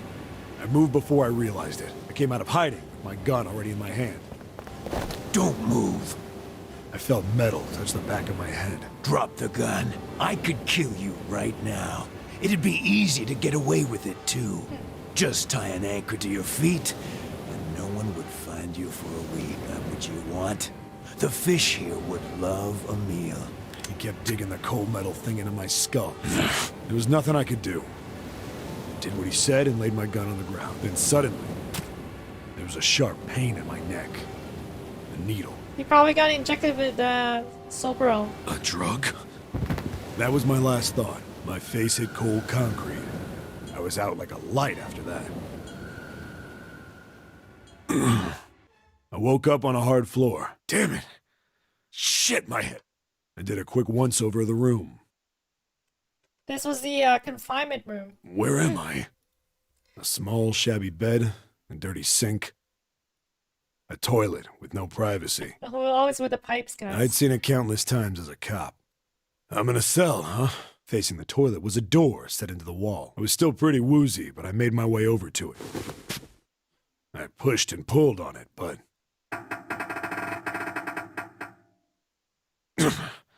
it won't open. Not like I expected much else.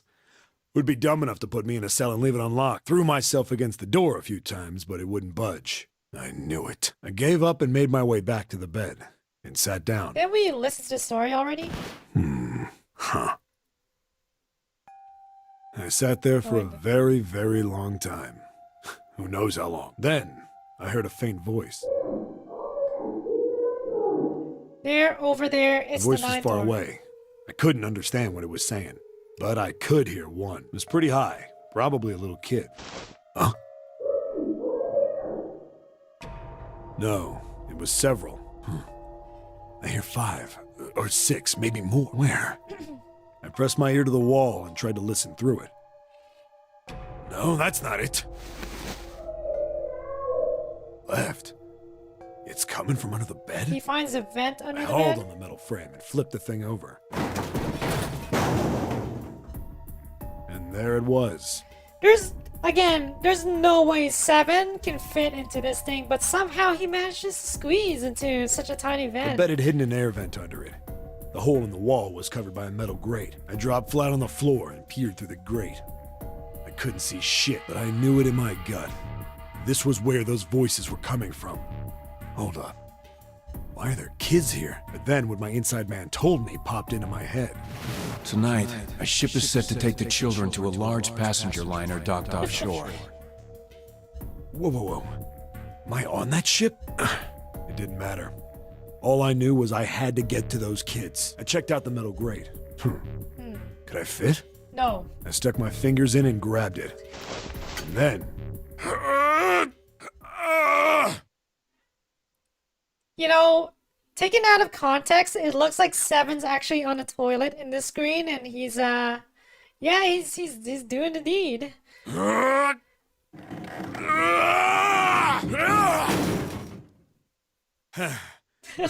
This. Yeah. How do you like that, you son of a bitch? Again, taken out of context. I finally got the damn thing off. Sweat was dripping down my face, so I wiped it off and crawled inside. The first bit or so was tight. I had a wriggle on my belly. It wind up eventually, and there was... The girl didn't. The girl probably got incinerated. What the hell is this place? I couldn't believe what I saw. The room had a dome up top, and there had to be about 9 walls, all the same size. Up in the ceiling was an upside-down funnel, almost like a chimney. I looked down. There they were. The kids I'd been searching for. Hold on. So this right here, probably Santa. This looks like Lotus's kid. There's June. No doubt about it. They all gawked up at me. Oh, suddenly Snake silent as well, for yeah. the moment, from surprise and fear. Scared of the room or me, I couldn't tell. Probably both, actually. Not like I can blame them running into a mug like this when they're already scared shitless. I snorted at my own dig at myself and turned to the kids. Don't worry, kids, I'm not your enemy. I'm one of the good guys. All of them stood there, frozen. Well, except one. He was a boy, slightly older than the others, in a private school Santa. uniform. For sure. Who the hell are you? He stepped forward and glared at me suspiciously. I'm a detective. I'm here to rescue you. It looked like they relaxed some the second I got the words out. How are you gonna help us? Where's the exit? There isn't one. The doors we came in through won't open, and the door over there... He kinda cut himself off. I think he was considering something before he changed his mind. Anyway, there's no point. We can't all get out of here. If we don't get out of here, we're gonna be burned to death. Burned to death? I'm pretty sure they are siblings. Can't you hear it? That voice said the incinerator's gonna start up soon. So...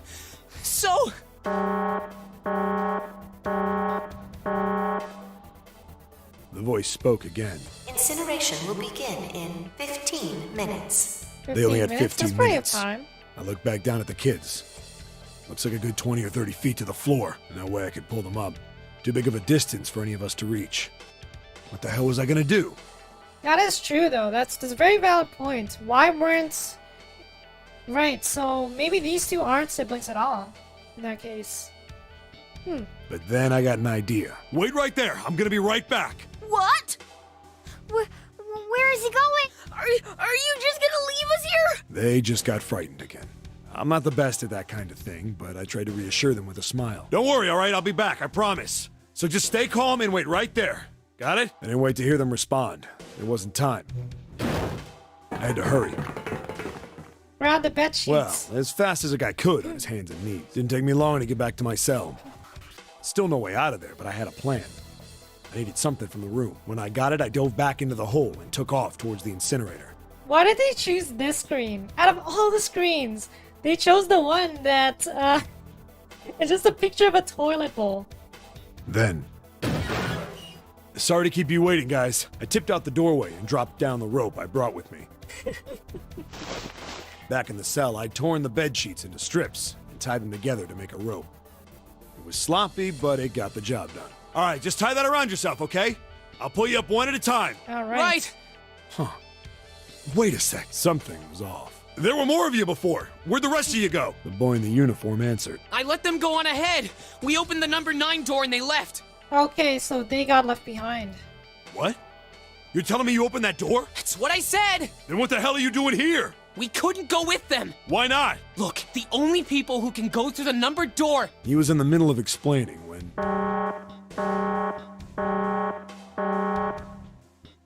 Incineration will begin in 5 minutes. Don't explain now. Climb up the rope. We're all shook a please. bit from the voice bouncing around. Look, that can wait, all right? Just get us out of here! Right! I grabbed onto the rope. The first one I pulled up was a girl with a ponytail. Next was a girl with a red necktie. A boy in a jacket came after.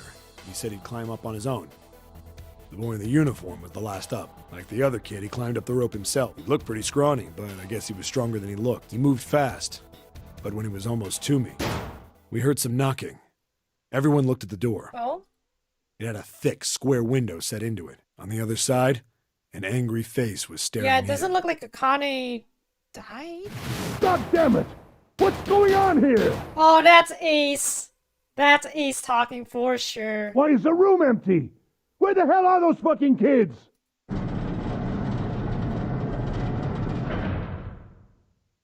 The door opened, and a man stepped in looking half mad with fury. I recognized his face. I saw him many times in photos during my investigation.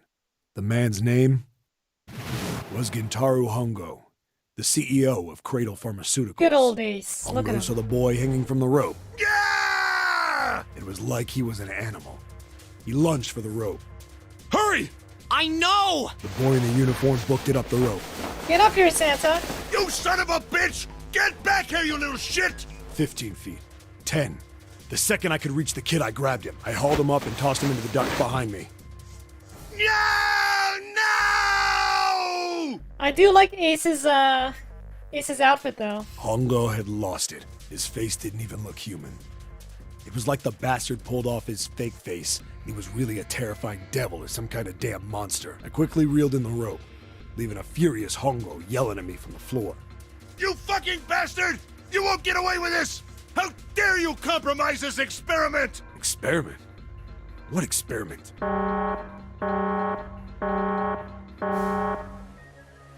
Incineration will begin in 1 minute. 1 minute. Hey, old man! What the hell are you doing? Hurry up! Stop lollygagging, man. The boy in the uniform was trying to get my attention. I may have thrown a salute in the raging asshole's face before I closed the door behind me. Yeah, give him the finger. No point to going back to the cell, so we went down the other direction. And after about 30 feet, we came across another duct on the left. This one was heading down. Everybody nodded and took turns sliding down it. The duct emptied us out into a narrow hallway. There was a door on either side. The one on the left was a normal double door, but the one on the right was familiar. So, this is the incinerator door. Black and yellow stripes, and a device next to it on the wall. A plate on it read, Incinerator. No, it's the incinerator room. Incinerator? Yeah, that's where we were. It was the girl with the red tie who answered me. We were inside an incinerator? Yeah, Hongo might still be there. It looks like it's been shut off, though. Hey, wait a second. Doesn't that sound like June? Wait, what? If he's still in there, Yeah, that's not good. That's Akane. that meant we'd better. We gotta get out of here. Go to the other door, hurry! The kids started running, and I was close on their heels. On the other side of the door was a large spiral staircase. Run! Didn't need to tell them twice. We went up and up and up. Our feet pounded the steps, our arms pumping fast. We went round and round and round, and the devil was on our tail. The stairway kept going. We passed a couple of landings when the boy in the uniform suddenly spoke. Something's up. Akane's not catching up to us. Wait a second. Where did Akane's not catching up to us? Akane? My kid sister. The girl with the red necktie. Confirmed. Confirmed. June is Santa's sister. But why are they on the same ship? Akane. That's strange. I didn't remember seeing that name on the list of missing kids. Hey! Akane! He kept his hands around his mouth and yelled. Maybe we outran her. The boy in the uniform skidded to a stop. I stopped too, and so did the other two kids. When did we do that? Well, we passed a couple big rooms on the way here. Maybe she took a rest in one of them? Weren't there supposed to be 4 kids here? Where's the third one? They probably went on ahead. No, that's impossible. Sorry, Grandpa. You keep going. I gotta go look for her downstairs. So this is Santa. He turned to go. Hey kid, wait! God damn it, I said wait! I don't think the kid even heard me. Fuck! I spun around to the boy in the jacket and the girl with the ponytail. I'm going after him. You two keep going, alright? You got it? The girl nodded and ran up the stairs. But the boy... I'm going with you. I didn't have time to argue. I just nodded and took off down the stairs. I could hear him following me. We ran all the way to the bottom floor, calling for her.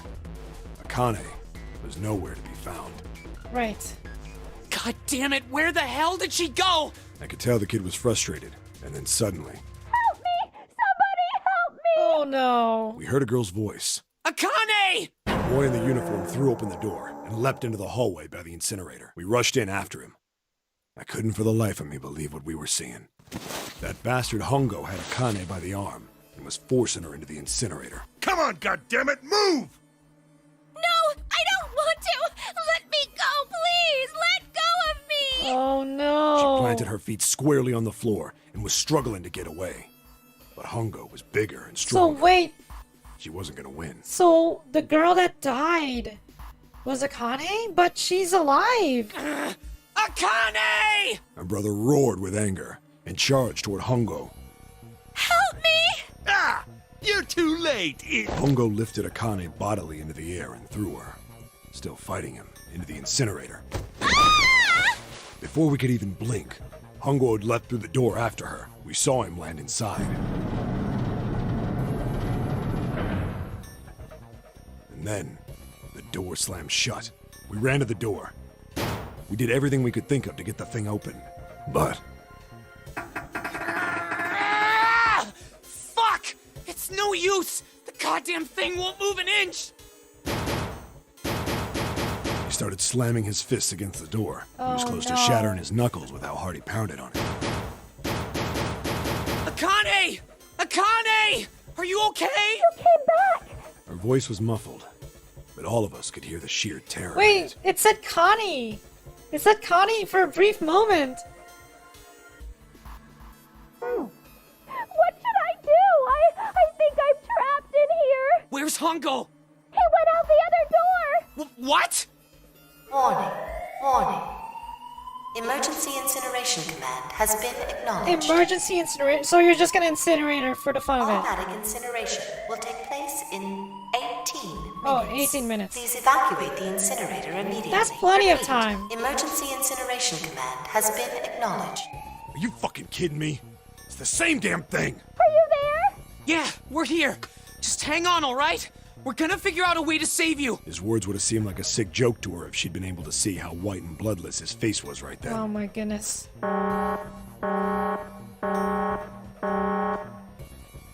Incineration will begin in 17 minutes. Please! Please help me! I'm really, really scared! I don't want to die, please! I don't want to die! I don't want to die! It's gonna be alright. I'll figure something out. I promise. I promise, okay? You hear me? I promise! It was torture listening to her sobbing on the other side of the door. Her brother was nearly crying himself. He could only stand there, fists clenched so tight his knuckles were white. This is hard to watch. Oh, What happened then? Come on, man. Put yourself in my shoes. It doesn't end good. You think I want to remember that? Then, Yeah. Shit. If I'd known it was gonna be like this, I almost wish I hadn't remembered. hey, are you sure? Huh?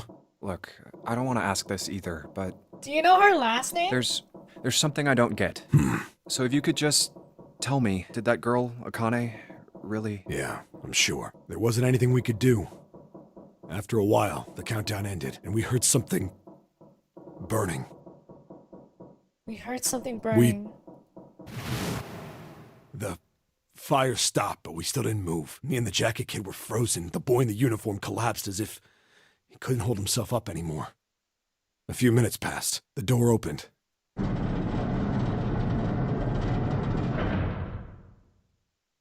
The boy in the uniform tripped over his own feet running in. We followed, too numb to speak.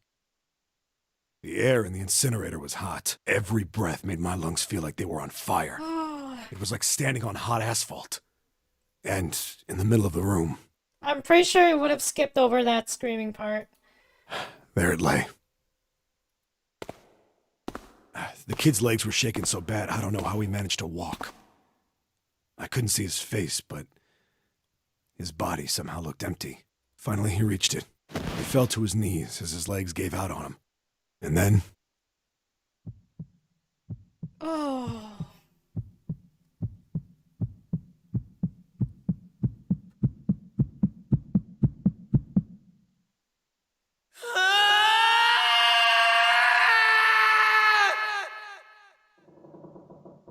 So she. Yeah, she dead. She dead. Can I ask you one more thing? what's that? The girl, Akane. What was her last name? Oh boy, here we go. What was Akane's last name? What does it matter to you? Just tell me, okay? Please? Kurashiki.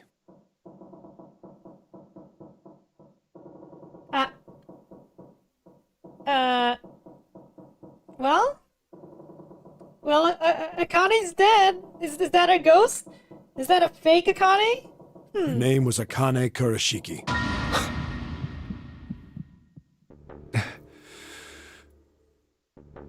You were there that day, weren't you? The tall kid in the jacket. That was you, wasn't it? The tall kid in the jacket. Yes, it was. You are correct, Detective. I don't know, guys. Don't misunderstand me. I told you before how Zero threatened me. There was nothing I could do. Maybe. I couldn't say anything about what happened 9 years ago. So you're saying you're not working for Zero, right? Of course not. Clover, what about you? Hey, come on!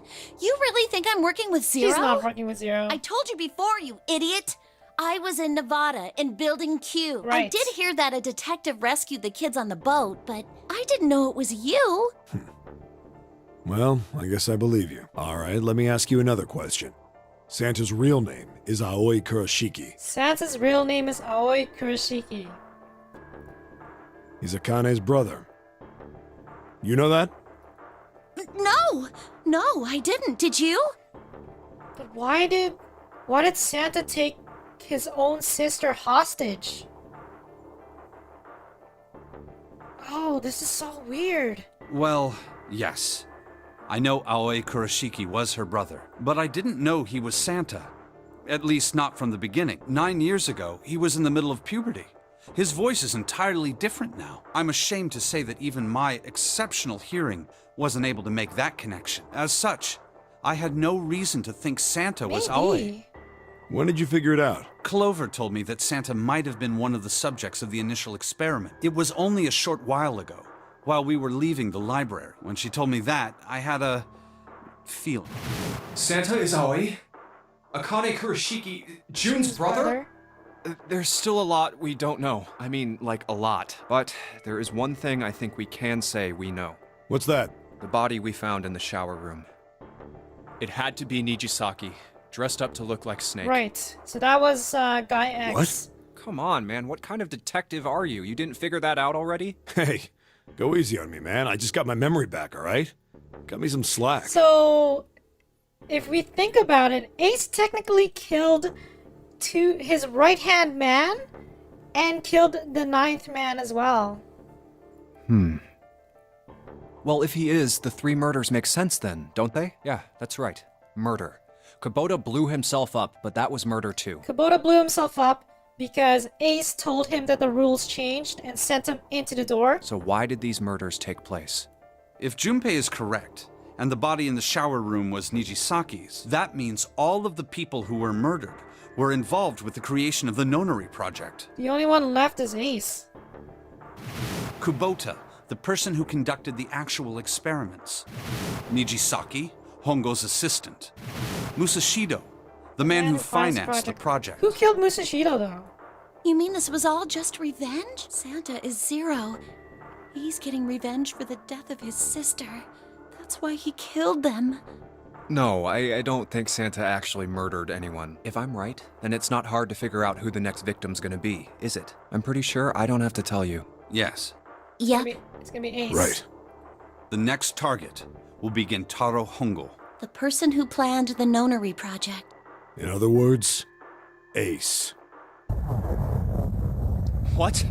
It's sinking! The boat is sinking because we took too much time talking. Thank you guys for watching. Just kidding. What the hell's going on here? It must be 6 a.m. Our time is up. Shit! Come on, we need to get out of here. How? Take the key. I'm betting this sucker opens the exit. Come on, let's go. Let's get out of here. It's a key card with a 0 in the middle of it. 0, 0. God damn it, Zero's just screwing with us, isn't he? Alright. Let's get out of here, guys. The ship is sinking. Junpei, look, it's unlocked. Yeah, now we can go back to the library. Hurry up, Junpei. We don't have time. Let's go. Let's go, guys. We found it. We found the exit. Mission complete. Big lore dumps, guys. Big lore dumps. Huh. I think the shaking stopped. It would seem so, but we are yet to be out of danger. You're right. Let's hurry. This exit needs the Uranus card, too. Hey, Junpei. Yeah, All right. I know. All right, it's open. Let's go. Let's go. Okay, Neptune Key, let's see if you work. Yes! I think it unlocked. It says Oh, here we incinerator. go again. So this is the incinerator. This is the first time I've seen it from this side, but yeah, I think so. Then there ought to be a lever near the door. Yeah, right here. Pull that and the door should open. Got it. Let's go, guys. Let's go. Is everyone else in here? Oh, What the hell is going on? what? Akane? No, Akane's here. Santa's... What's wrong? Are you okay? Jumpy, you came to get me. Of course I did. I made a promise. I'm so glad you're here. So glad. Hey, what happened to you? I'm fine. You're I just fine? fainted. I wasn't feeling She's very good. fainting a lot. I'm feeling a lot better now, though. Are you sure? Yes. I just need to rest a little longer. I'm sure I'll be fine. You shouldn't worry about me. Santa. Hey, happened where to you, is it? Santa? Where's the gun? You hide it somewhere? I don't have it. I got sucker punched and they took the gun. Oh, who took the gun? Don't tell me Ace took the gun. What? Who took it? What? Isn't that obvious? I took the gun. Come on. You had one job to do, Santa. Lotus! Lotus! Again? Again? Just what the hell do you think you're doing, Ace? Or maybe I ought to say Gentaro Hongo, CEO of Cradle Pharmaceuticals? You have me at a disadvantage. And I don't like that. You know me, but I don't know you. Do you have any idea how much I've suffered? Can you even begin to understand my pain? The pain of prosopagnosia, right? Right. Another irritating insect. And how do you know that? Good question. No matter. If you don't want to answer, it makes no difference to me. This is a waste of time anyway. It's time for me to go. You're not gonna be able to go through the door. First is 1. Give me your hand. 8. And with this, 9. The ninth man. Kubota's bracelet. I believe I've won this game. I've had quite a time playing with you. I must Damn. thank Zero, I suppose. Wait, what? Ace doesn't know who Zero is. Ace doesn't know who Zero is? What the hell are you planning, Santa? At any rate, this game ends now. I will escape, and the rest of you will have a slightly less pleasant So ending. is this not the true ending? I suggest you enjoy your final moments. Goodbye. Wait! What? Why isn't it opening? Oh? Oh? One more time. Now open! Doesn't work? No! What is this?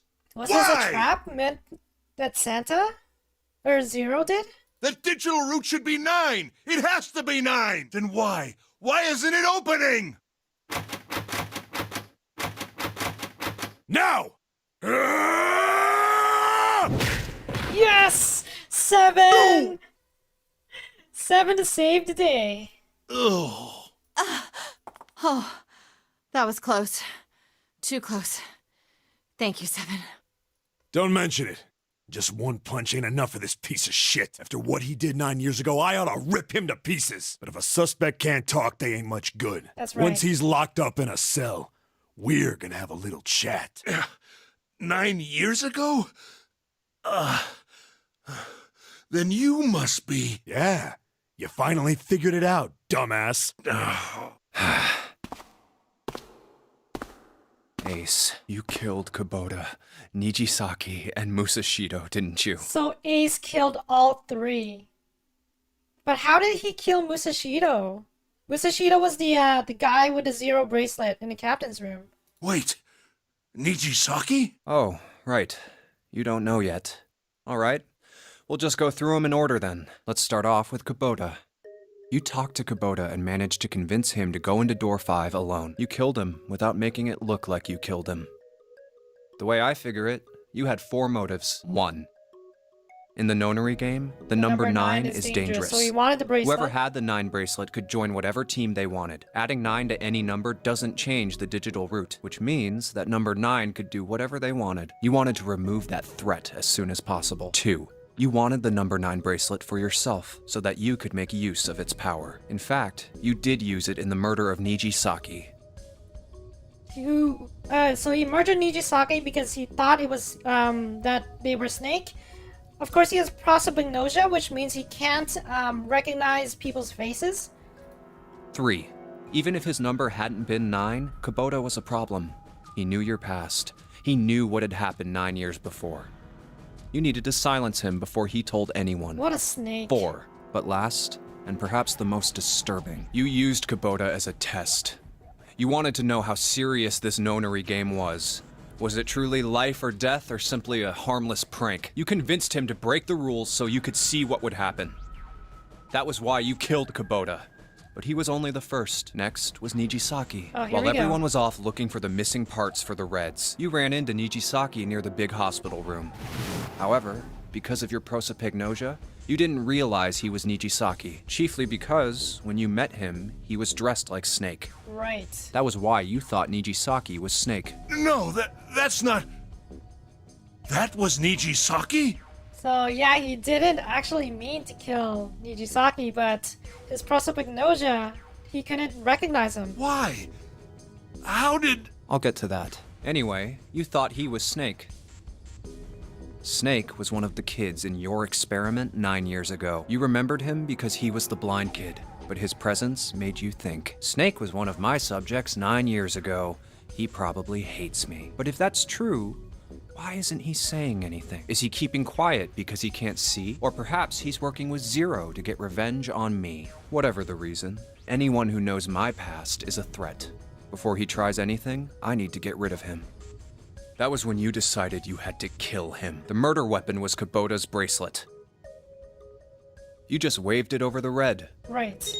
Verified your own number and then grabbed Nijisaki's arm and forced it over the scanner panel. Then, when the door opened, you kicked him in. 9 seconds later, the door closed. And then 81 seconds passed. And poor Nijisaki was dead. Then you mean to say... Snake is still alive? He's very much still alive. Sorry to disappoint you, but I'm as good as new. Thank you for killing the wrong man, but I can't say I like knowing that you wanted me dead. Although, to be honest, even if you hadn't tried to kill me, I would still hate you very much. Well, I wouldn't blame you. Last but not least, let's talk about Musashido's death. Musashido, right. How did he kill When Clover Cat? and I were investigating the chart room, you came over to talk to me. Do you remember what you said? Oh, a pocket watch. Might I take a look at it? Oh, a pocket watch. Might I take a look at it? Right. I handed it to you, and you left the room.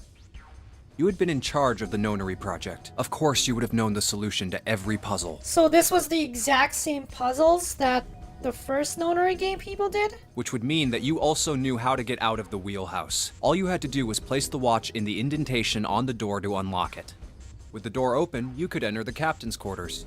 Musashido was there. Conveniently placed next to him was an axe that practically begged you to kill him with it. You picked up that axe and buried the blade deep in the other man's chest. But why again? I guess another loose end? One blow was all it took. And then you returned to the chart room as if nothing had happened. Yeah, just casual murder. There was something I wanted to speak with you about, Junpei. Could you come with me for a moment? I had no reason to say no, so I followed you to the wheelhouse. When we stepped inside, Remember how you slipped your hand into my vest? You pulled out a piece of paper, the one I used to cheat during the vote. But that wasn't really what you were after. Your true purpose had been to slip the watch into my pocket. Back into the It wasn't a pocket. very good plan.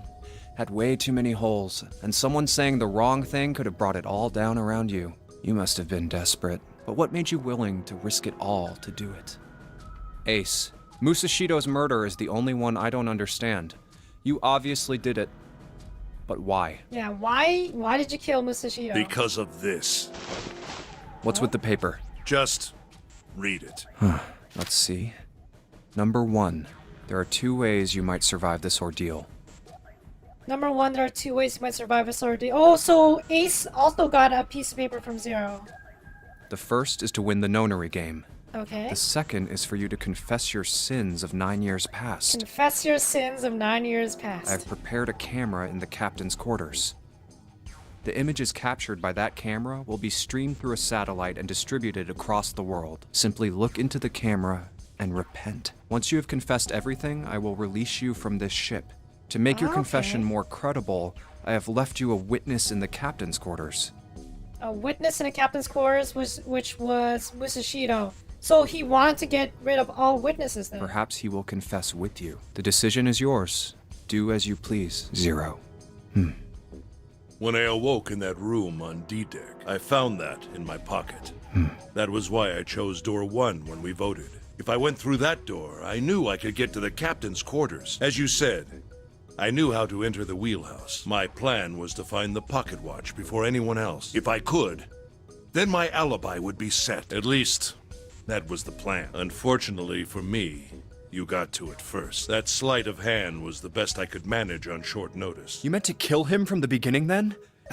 Musashido, I mean. Kill all of your compatriots? I only knew Musashido was the witness after I reached the captain's quarters. I asked him, and he answered. He seemed groggy. Perhaps he had only just awoken from sedation. I suppose Nijisaki was in much the same state. He seemed confused and disoriented when I encountered him. Right. But yes, you are correct. I intended to kill him from the beginning, even though I didn't know who he was. Yeah, just casual murder. I proceeded to the captain's quarters in order to remove this so-called witness. Ace, you figured it out, haven't you? You were being manipulated. Yes, so it would seem. I was little more than a puppet, in many ways. Everywhere I went, everything was already prepared. The Reds in the large hospital room were dismantled. Nijisaki was dressed like Snake. You took the bait. There was an axe in the captain's quarters. Musashido was delirious from the anesthetic, so he couldn't fight back. Nijisaki as well.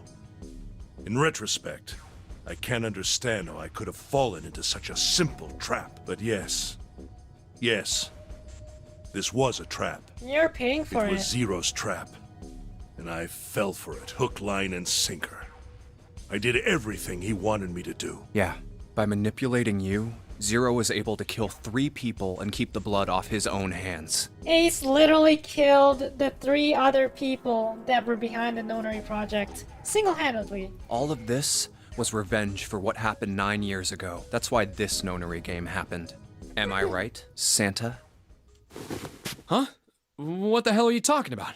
I don't know any. Ain't no point trying to play dumb anymore, Santa. Actually, I guess I should call you Aoi Kurashiki, huh? My memory came back to me, kid. You're Aoi Kurashiki, no doubt about it. Never thought I'd be back in this room talking to you. I'm pretty sure this is the true ending. Yeah. But hey, I guess this was all part of your plan, right? Can we not talk in an incinerator room, by the way?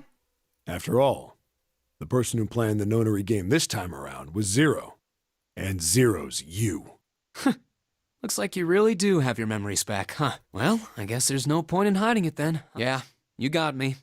I'm Aoi Kurashiki. There we go. I was one of the kids in the Nonary game 9 years ago. I made it out. So did Snake over there. But there's one thing... No, I guess there's 2 things you got wrong. Okay, what are the things that we got wrong? Number 1, I ain't Zero. So, Santa is not Zero, but he's the accomplice of Zero. I'm still... Okay. June? I don't know how, but I think June. June is Zero. She... But if she got incinerated, how did she manage to get out? What? she's technically not alive. Wait, right? what? Sure, I was helping Zero out, but I'm really more of an assistant, like a secretary. But an assistant's only an assistant. I didn't come up with all this. All I did was follow Zero's orders. Then, if you're not Zero, who is? Calm down there, Junpei. Didn't I say 2 things? You made one more mistake. Junpei, you just said, all of this was revenge for what happened 9 years ago. All this was revenge for what happened 9 years ago? That's why this Nonary game happened. But that's not it. Revenge isn't the only purpose. Revenge isn't the only purpose. There's another reason you guys were playing the Nonary game. There's another reason you guys are playing a Nonary game.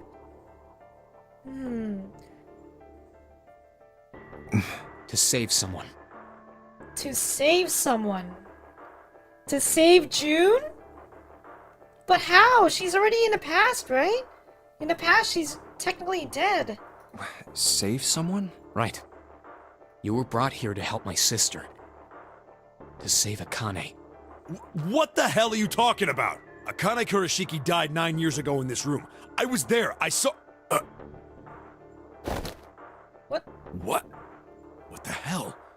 Where is she? Where's Akane Kurashiki? What the hell? Ugh! Oh, my head! My head, it feels like it's gonna pop. 7! What the hell is going on? Where did Akane go? I don't know. I just... Oh! I swear to God, my head feels like it's about to explode! What was the Nonary Project? It was a way for...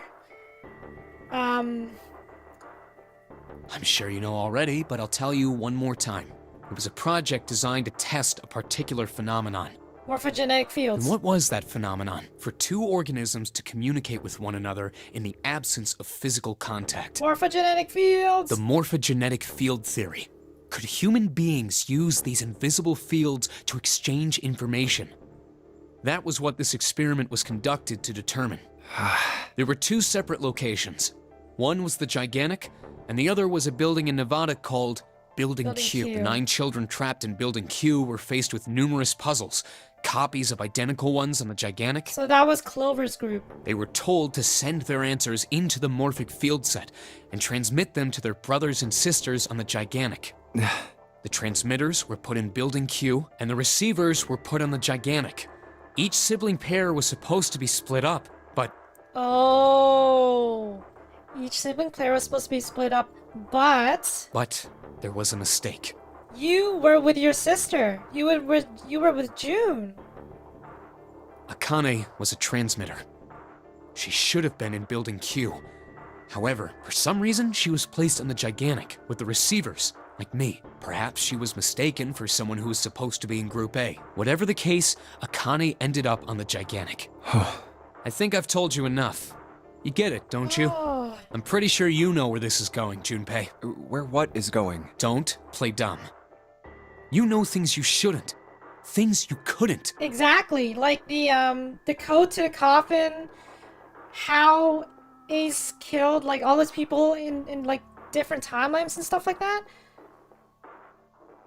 How did you know Ace had prosopagnosia? Exactly. Like in this particular timeline, we never actually have a conversation with... Or did we have a conversation with Lotus? Yeah, we never had a conversation with Lotus to talk about prosopagnosia.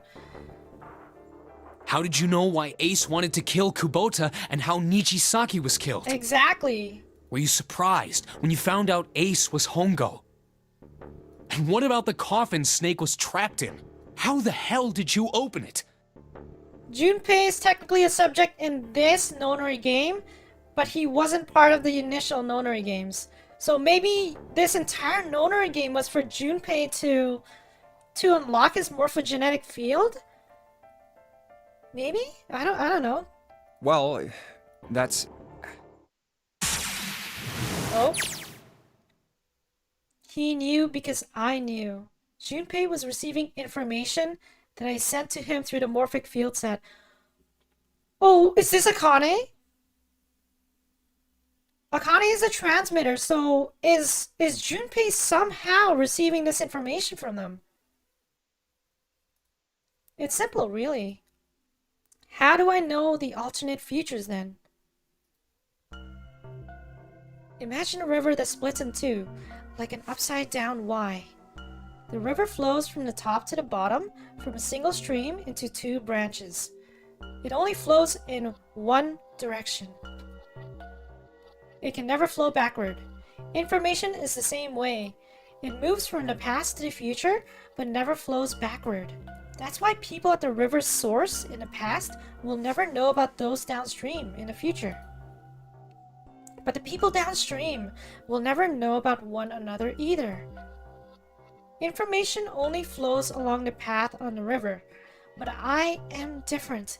I can manipulate the morphic field set to pluck knowledge from the future. I know what happens in either fork of the river. Even though the people on either fork know nothing about one another. Now, who am I?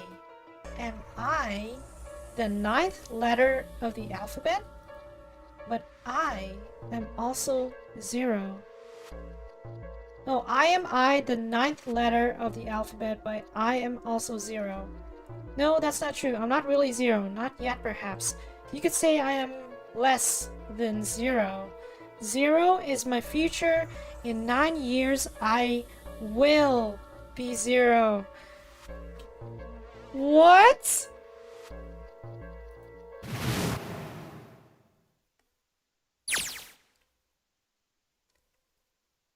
That... Wait, where did she go? June? No, Akane. Where did you go? Santa! Freeze. Santa's got the gun. Da, da, da, da, da. Guess he picked it up when we weren't watching. Looks like he's turned the tables on Ace, though. Wonder how he likes having a gun to his head. Get up. Sure isn't about to take the gun off of him for a minute, is he? Ace isn't putting up any kind of fight. I mean, I don't think I would either, but he just looks drained. I guess he's going for the door, huh? He doesn't need to verify to go through that door, but... Hey, what's your plan, Santa? What are you doing? He can't get through any numbered doors with just 2 people. What the hell is he thinking? Didn't I tell you?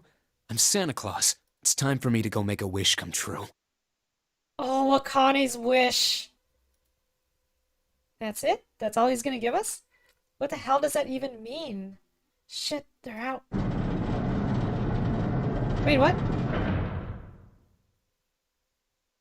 And now the gate's shut. Looks like the rest of us are stuck in here.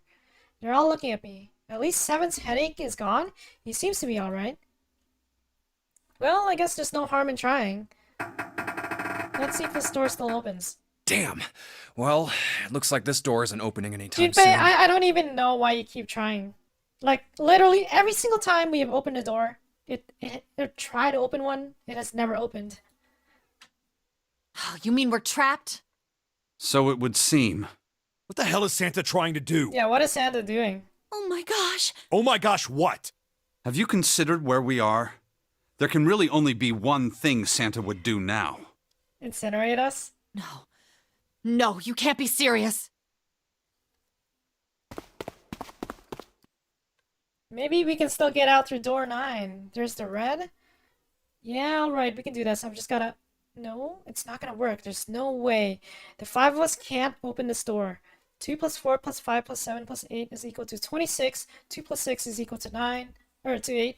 Is there any combination that'll work? Junpei, can I borrow your pen and notebook? Sure, why not? I don't think I'm going to need them.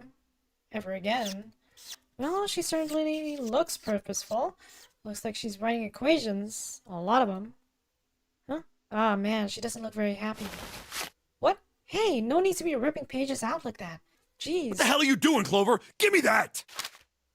Alright, at least 7 got it away from her. Maybe now I can get a look at what she was writing. Let's see.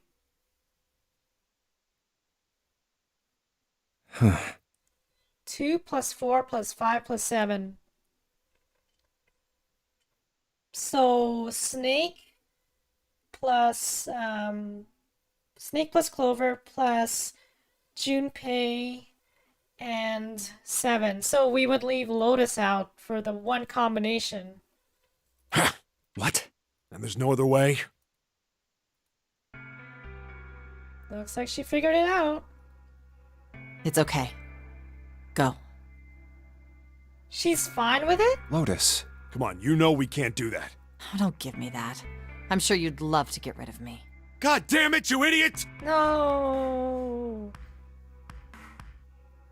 She might have been like an abrasive member of the group, but she doesn't deserve to die like this. Without, if you're not, look, it'd be bad, all right? For a cop, he sure doesn't have much Bad? confidence. Yeah, if there weren't assholes like you around, I'd be out of a job. Oh. Uh-huh. Look, I'm just not leaving you behind, all right? 7. He's right. I'm not leaving you either. Me too. You didn't honestly think I'd abandon you, did you? Nope.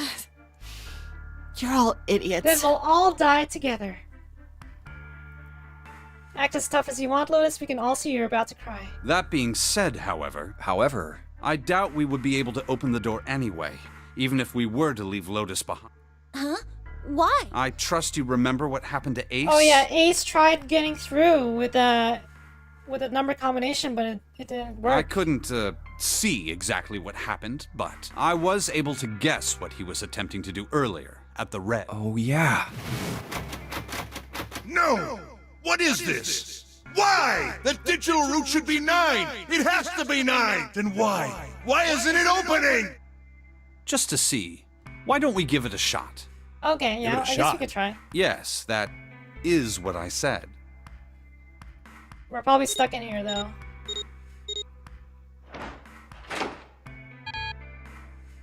Two plus 4 plus 5 plus 7 is equal to 18. 1 plus 8 is equal to 9. You were right. It ain't opening. So we're trapped in here. But it did open 9 years ago. The digital route was 9 then, I'm sure of it. You think maybe they changed the settings? Perhaps. Maybe. If we can't get through the door, we can't get out. The walls are way too high. There's no way in hell we could get that whole 7 popped out of 9 years ago.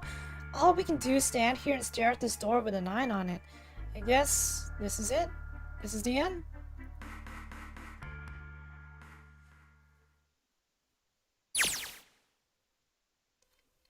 I was watching. I had watched everything that was reflected in his eyes. I was listening. Every sound that vibrated in his eardrums, I heard. So is this June? This is June. This is Akane, right? Every sound that vibrated in his eardrums, which I am assuming is Junpei. Smell? Taste? Oh, it is! Smell, taste, touch. I felt everything he felt. Akane vision. I knew everything about him. What he was thinking, he was feeling, what he was sensing. All of his feelings and worries and fears became mine. My mind, my consciousness was inside of him. Through the morphic field set, we were resonant, and we were as one. Yeah, if you guys look at the top right at the corner, look whose vision we're currently seeing. I was him, and at the same time, I was an observer. It started with a tremendous noise like a clap of thunder. That was approximately 9 hours ago. A bomb had gone off on a ship we were on. That was when my resonance with him began. My resonant event melted into him and we became one, inside of Junpei. Somehow, I found myself in Junpei's mind, 9 years in the future. But I didn't lose myself. I was living in 2 realities at once. One was the present, and the other was the future. Perhaps you could think of it as 2 movies, showing on the same screen, at the same time. Eventually, it becomes difficult to separate them, and determine which movie is which. However, if I concentrated, I was able to focus on one or the other. That was why I was able to grasp what was happening in front of me. Come on, over here! That was my brother Aoi. He was yelling, "Hey, this is the group on the gigantic." So, Snake, Snake Santa, Akane. That must be Lotus's kid, right? That looks like Lotus's kid. And a bunch of other kids we don't know, huh? I followed him. Around me were 7 other children. They all looked like they were about Come my on, age. hurry up! We ran down a long, straight hallway and burst into the large hospital room.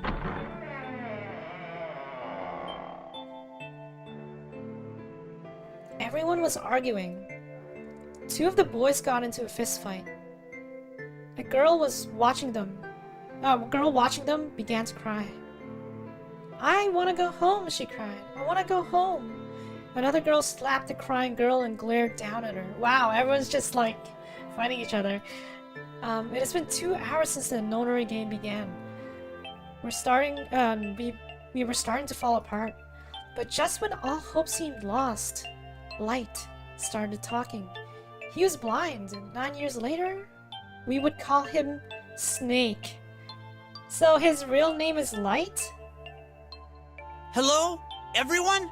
Could you come over here for a moment? He was older than most of us, and his voice had authority and dignity. The fights died down, and we gathered around him. I have a little sister. She is very important to me. Right now, she is over in Building Q, and is desperately trying to send information over to me. So Snake's referring to Clover? Her name is Clover, and today is her 9th birthday. Her name is Clover, and so Clover's name is still Clover. See, she actually didn't change her name. That's her real name. As he spoke, he pulled something from his pockets. In his hand were 9 4-leaf clovers. I was going to give these to her as a birthday present. I was outside picking them when I was abducted. I'm sure I've already told you, but I am blind. For a man who can't see, collecting 9 of a very specific plant is, well, it is difficult. For a man who can't see? Should you say for a boy who can't see? You're technically not a man yet. But my sister means a great deal to me. And I hope that these would show her how much I cared for her. Since it's her 9th birthday, I thought 9 4-leaf clovers would be appropriate. That's sweet. Every one of you has a brother or a sister in Building Q with Clover. Except for Santa. For their sake, we have to survive. We have to get off this ship. Do you understand? If we're going to do that, there are 3 things you have to remember. We need trust and love, and we have to have faith in one another. Oh, so this is why Santa mentioned this to us, and we mentioned it to Clover. We need trust and love, and we have to have faith in one another. This is something that only the first Nonary game participants actually knew. If we can take all 3 of those to heart, then I promise that good luck will come our way. Did you know that the leaves on the 4-leaf clover mean faith, trust, love, and luck? Faith, trust, love, and luck. Those words are leaf words, so if you believe what I've told you, and you understand, then I want you each to have one of these. They're a promise between friends. He gave a clover to each of us. I took one too. Eventually, he was left with only a single 4-leaf clover. He had one last thing to say. Now don't ever forget, so long as you have that, we will always be connected. Do you understand? When he finished, the tension of only a few minutes before was gone. We were calm. After that, we ran around the ship for a while longer and opened several of the numbered doors until we finally found a door with a numbered 9 on it. In fact, there were 2 doors with 9 on them, and we found them in a chapel. We split into 2 groups and walked through the doors.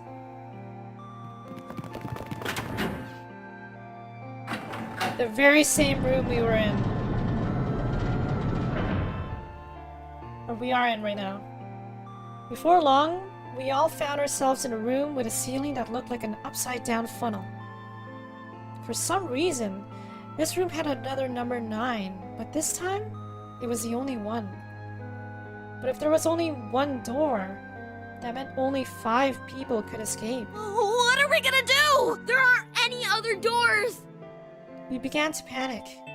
Then, as if things had not gotten bad enough already,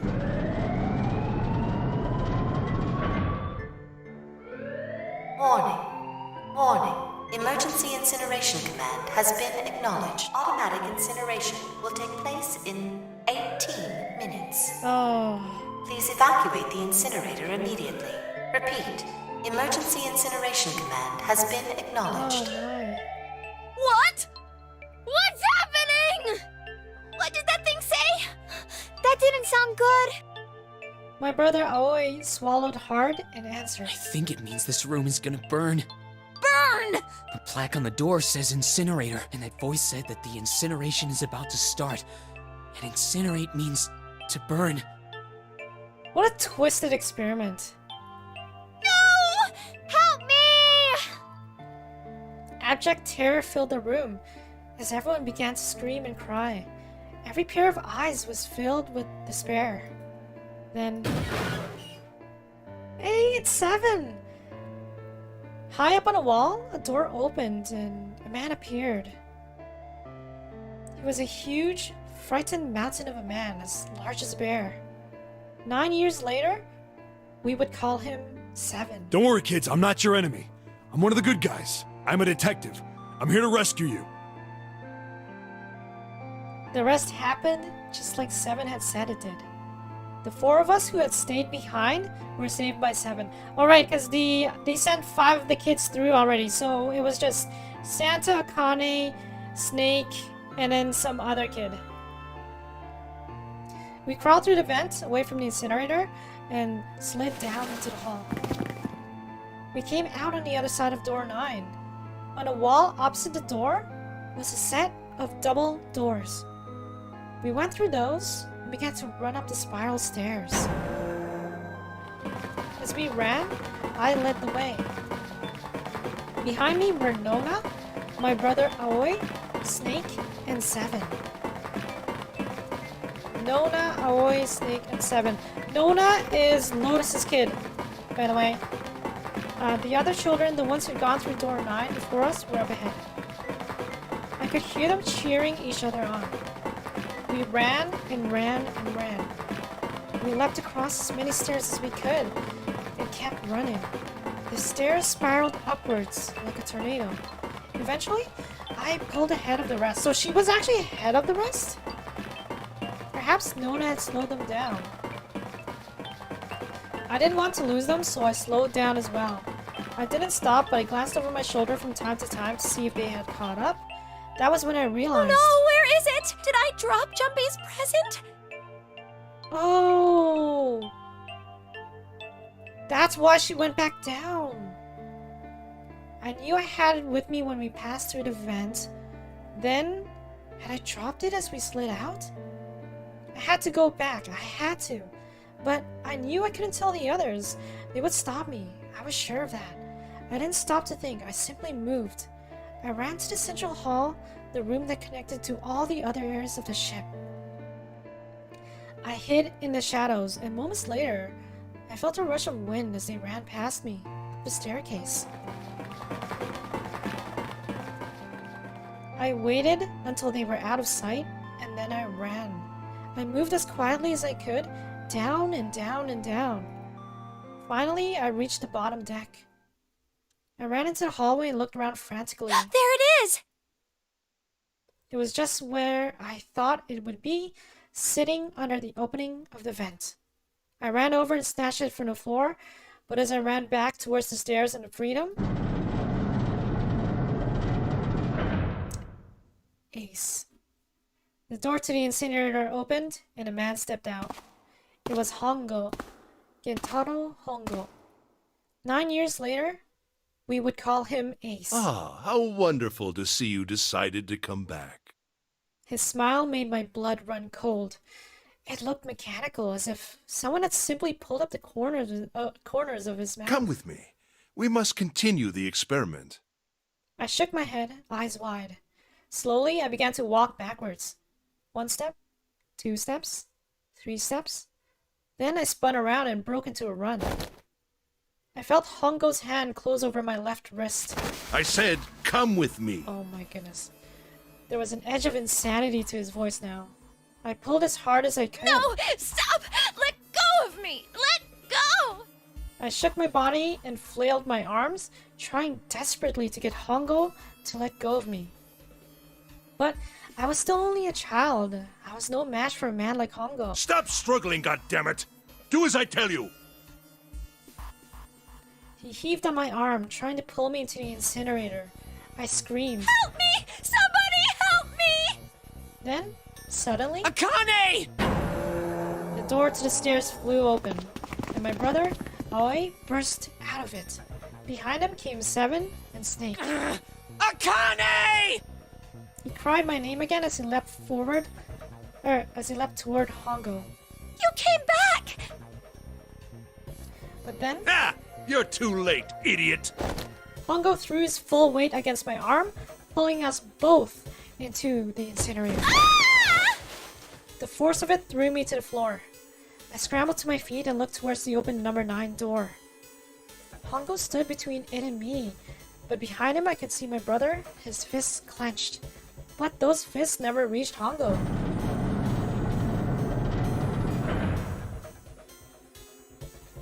With a cold, heartless screech of metal on metal, the door slammed shut.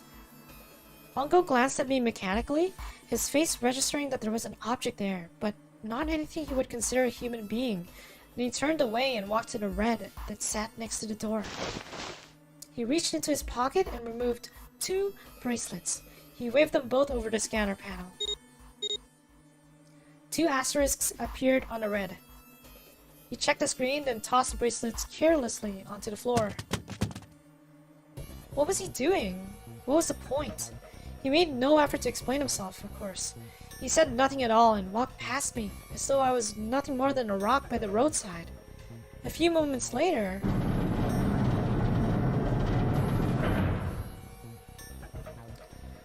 the 2 other doors slid shut as well. Faintly, I could hear someone pounding on the door behind me. I turned around and ran towards the door with a 9. Akane! Akane! Are you okay? I could hear a voice from the other side of the door. A worried, frightened voice. Help me! My throat was already raw, but I screamed as loud as I could.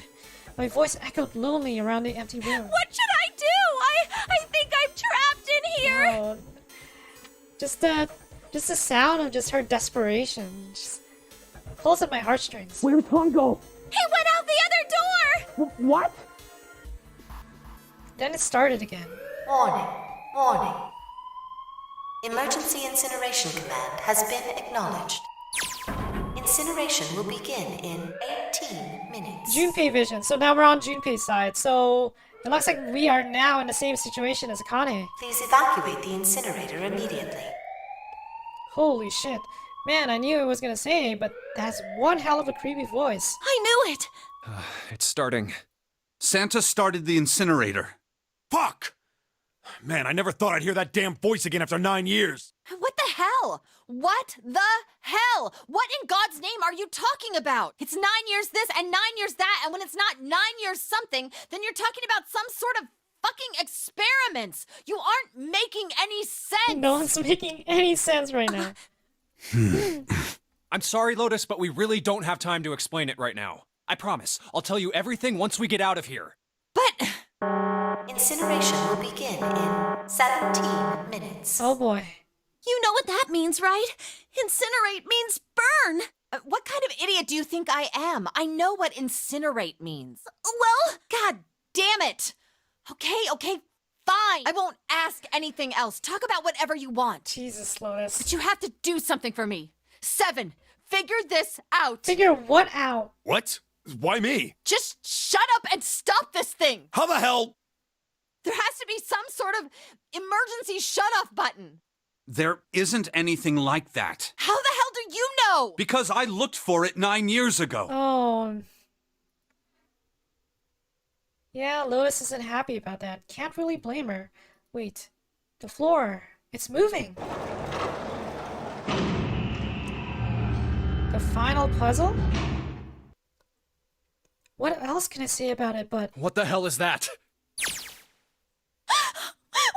What is that? Oh, Kane vision again? What else could I say? The floor opened and a machine rose up out of it. It looked like a computer. At least, it kind of did. There was a monitor, a keyboard, and a cross-shaped device of some kind. Something about the machine scared me, but I forced myself to walk up to it. I was terrified. Tears poured down my face.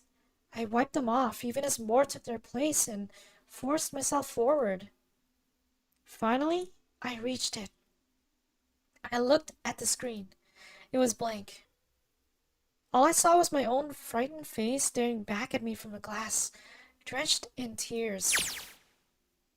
Oh, and this is on Junpei's side. All I can see on a screen is a reflection of my own face. I'm looking kind of freaked out. I know I'm sweating like crazy, but seeing it kind of drives it home. Okay, Junpei, just calm down, alright? Everything's gonna be okay. Yeah, man, I wish that thing would just shut up. Incineration will begin in 15 minutes. Alright, back to this thing. If it's only showing up now, then it's gotta be important. But what the hell am I supposed to do with it? Hey, move! Hey, we're all tense, lady. That doesn't mean you get to shove people around. Okay, it's turned on. There's nothing on the screen, though. Oh, this is bad. This is really bad. If there's nothing on here, how are we supposed to do anything with it? Sure, I'll just push buttons. I'm sure that'll...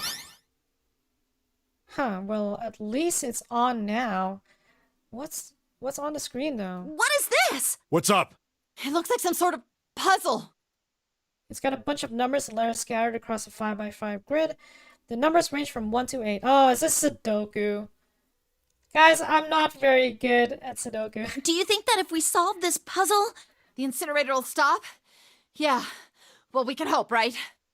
Alright, puzzle. How do you work? Oh man, that goddamn voice again.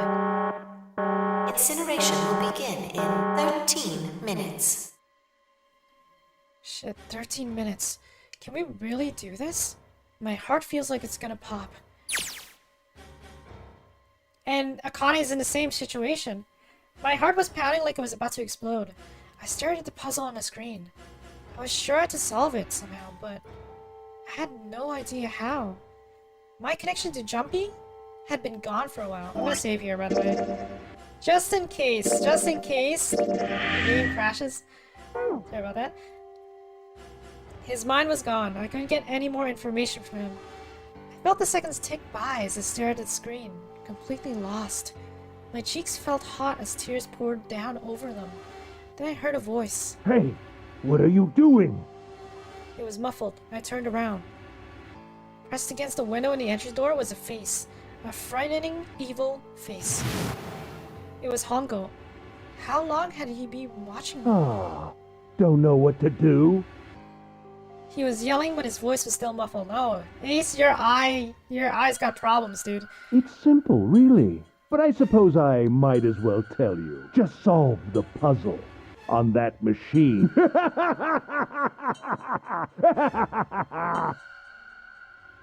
You know, evil guy laugh. Definitely. His laughter was muffled by the door, but it still tore at my heart like the claws of a vicious monster. I bit my lip and glared at Hongo, struggling to hold back hot tears. You're a terrible person! I hate you! Oh my! How could you call a gentleman such as myself a terrible person? That's not very nice. He is the most reprehensible person ever. Like, the most despisable person in this particular universe. I'm quite fair. I don't use tricks or play dirty, you see? I've even left you a way out. A way out? Didn't you hear me? All you have to do is solve that puzzle. Do that, and you can stop the incinerator. What's the point of stopping it? You'll only capture me and make me do this all again. I'm not going to listen to you. If you're just going to throw me back in here, I might as well just die now. My goodness, haven't you listened to anything I've said? I told you, I'm a fair man. Huh? If you solve the puzzle, the verification function of the red will in turn activate. If this experiment is to deliver valid results, there must be a chance of success. If you succeed, you will escape. Oh, so that's probably how we're going to actually activate the our red in Junpei's timeline. The verification function of the red? Then I remembered. Before Hongo left the room, he had scanned 2 bracelets into the red. Ah, so you do remember. Right now there are 2 numbers in the red. The first is 1, and the second is 3. Say, Akane, what's your number? I looked down at my left hand. The face on my bracelet showed a 5. 1 plus 3 plus 5 is equal to 9. I ran to the door with a 9 on it. I grabbed the red and put my hand against the scanner panel. You really aren't one for listening, are you? I hear Hongo's muffled voice from across the room. I've already told you, didn't I? Once you solve the puzzle, the verification function of the red will activate. Yeah, we gotta do the puzzle. In other words, if you haven't solved the puzzle, you can't enter your number. What kind of fool are you? Why are you doing this? You could never understand. You don't know what it's like to spend every day surrounded by monkeys. Now start the experiment. Solve the puzzle. I can't! I don't know how! Of course you don't. Isn't that the point? You understand, don't you? Wow. Access the morphogenetic field and find the solution. I can't! Then you'll die. You'll burn alive. It's gonna be quite hot in there in a few minutes. Ace. I imagine it'll be very painful. He's got a great villain laugh, though. His horrible laugh echoed across the room, and even after his face disappeared from the window, I could hear it. Incineration will begin in 10 minutes. We should get to solving this puzzle, by the way. I was crying. Great gulping sobs broken by hiccups that shook my body. I was terrified. I could feel my fear pressing down on me like a tremendous weight. Somehow, I forced my shaking legs to carry me back to the device. I stared at the monitor. I can't! I just can't! There's no way! I can't figure this out! What was I going to do? I didn't know. I didn't know. I didn't even know where to start. Fear scattered my thoughts, and all I could think of was how I was going to die. My palms were sweating, and my blood was boiling in my veins. It was hot. So hot. I couldn't breathe. I felt dizzy. My heart roared in my chest as if it would pound itself to pieces. Oh. I reached into my pocket. I wrapped my hand around the thing I'd come back to get, which was Junpei's present, right? The doll Jumpy had given me. At least I had that. I held it tight with both hands and prayed. Help me! Jumpy! Help me! Help me! Help me! Jumpy! Jumpy!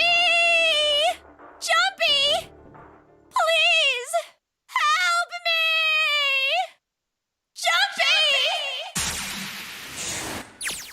Jumpy! Akane? Oh. Akane? Oh? So she's so is Junpei's a receiver, right?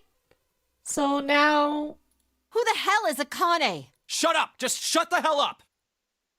Seven and Lotus don't understand. I think Clover and Snake have an idea though.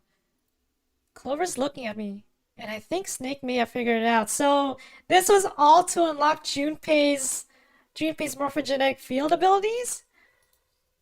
No, it doesn't matter. They're in my way. Where'd she go? Maybe over here? Akane! Akane! Can you hear me? Akane! Say something! Fuck. Did something break our connection? I swear I just heard her.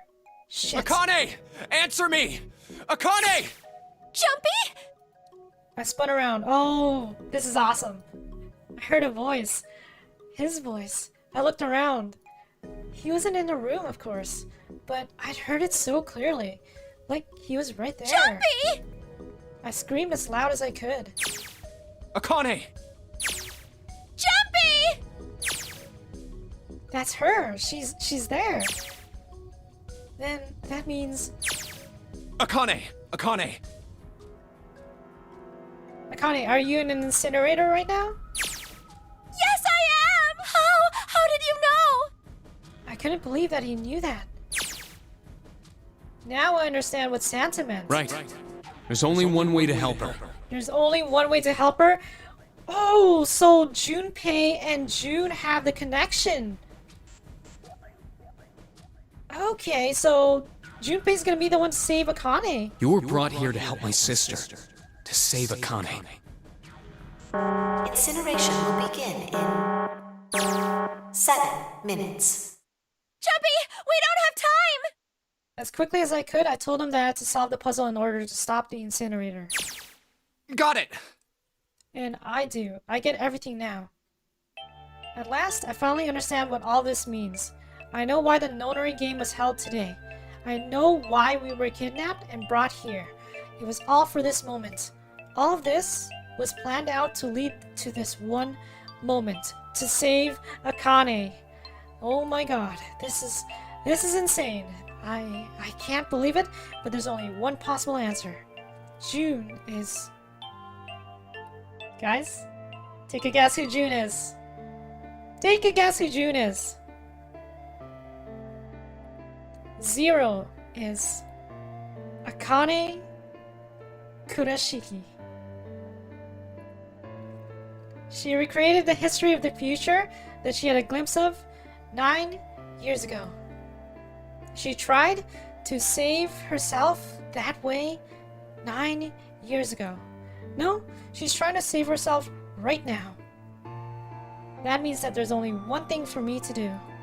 Even if this is all some sort of insane plan, I will save her. I will save Akane Kurashiki.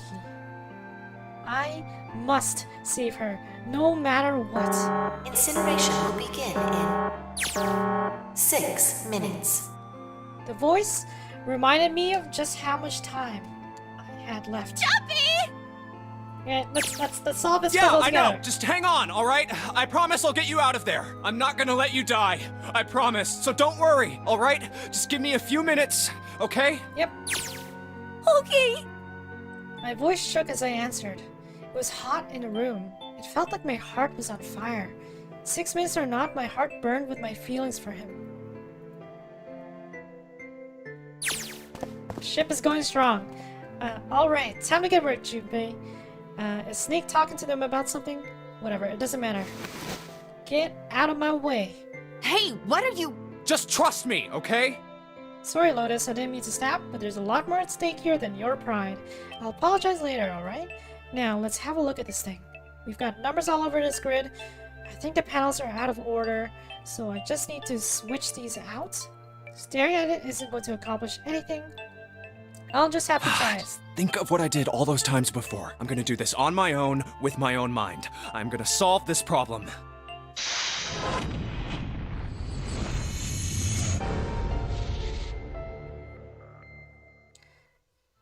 So this is the final one. Why does this... ASOD? Hold on. What if we do this? Because this kind of says password, right? Do you see this?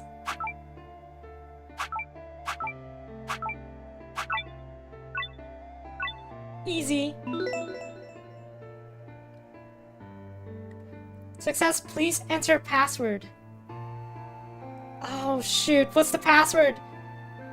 Guys, what's the password?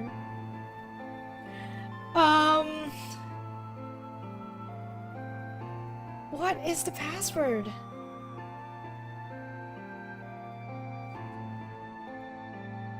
Please enter password. Is it just literally, can you just enter password? Nope. Oh boy. Did we miss something?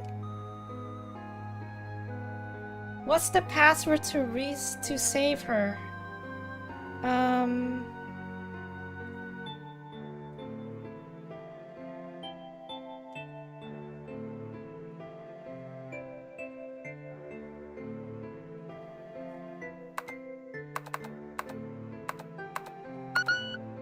No, that's not it.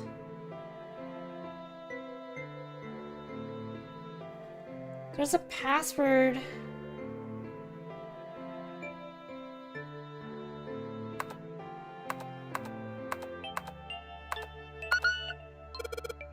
Password? I'm inputting a password now then?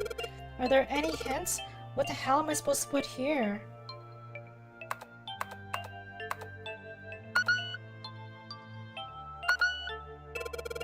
The screen appeared after I solved the last puzzle. Maybe the hint was in that one?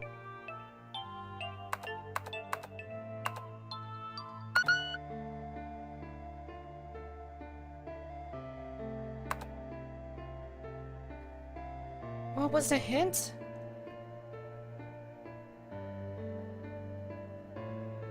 It's not Nonary. The puzzle, the answer ended up being password, and after it was an extra space. The ninth square. Maybe that's the password. The 9th square was password.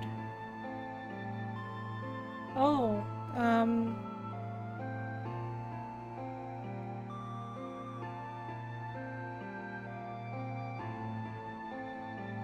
well, there are numbers on the keyboard.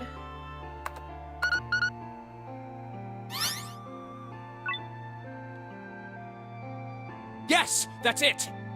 Thank you, guys. It was 9. Akane, did you get it? Yes, I did! I solved it! I mean, really, you solved it for me, but I copied everything you did! Now I just have to press enter! Then what the hell are you waiting for? Okay. Push it! Okay, I will! I hit the enter key. Emergency shutdown command has been confirmed. Incineration system has been disabled. We did it!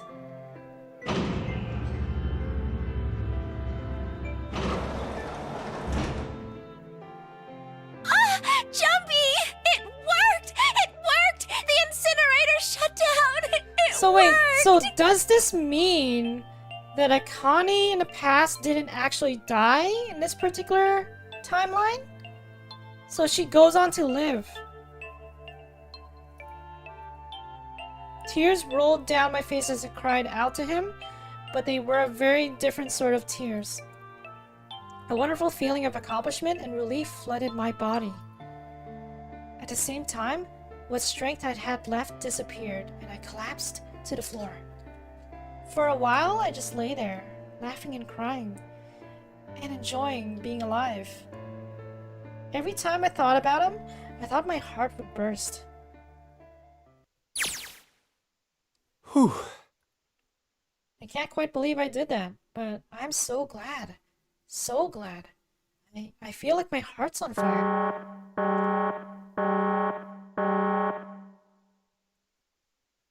No, I don't have time to be thinking about that kind of shit. I need to tell Akane. Akane! Sorry, but things are kind of busy over here. I'm gonna have to hang up now, okay? Oh, of course! That's fine!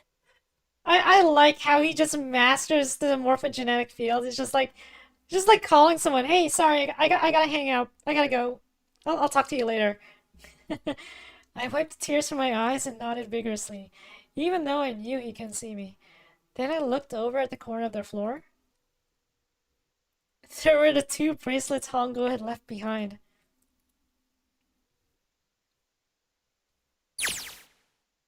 Now. Well, Seven and Lotus don't look particularly happy with me. Not a very nice look to give someone who just saved your lives, guys. Junpei, are you... Okay. They're literally just watching me talk to myself, right? Shut it! Right, okay, so maybe they have a reason to be pissed off. So, what if I haven't pressed the answer key yet? Alright, nothing holding me back now. Here it goes. Wait. Incineration will begin in 90 seconds. It doesn't sound like it's stopping. What the shit? Why isn't it stopping? Guys?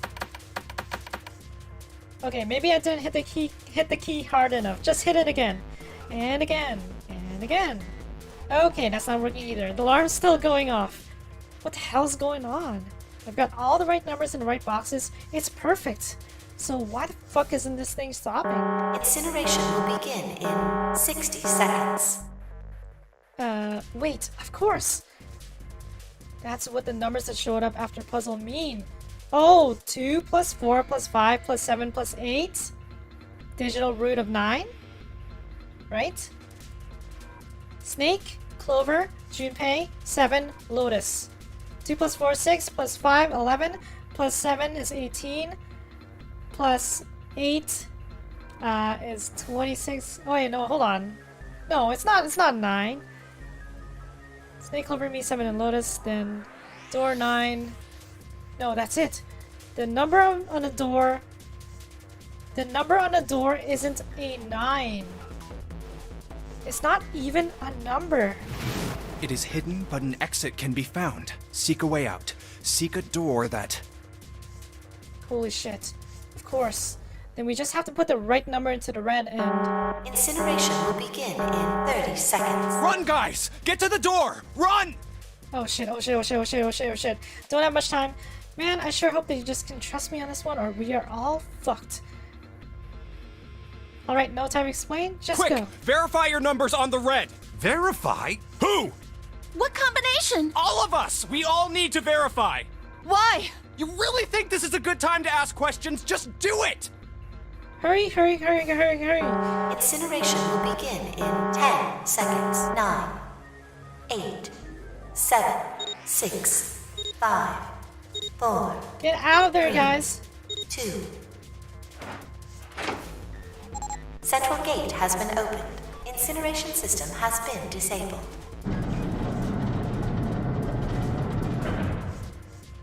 It wasn't a 9. Oh, thank Christ. No, no, no, no. No time to be happy. Time to go. Hurry! We've only got 9 seconds before the door closes! Go, go, go! Come on, guys. We move it. Okay, they're all through. Move it, Junpei. Just in time.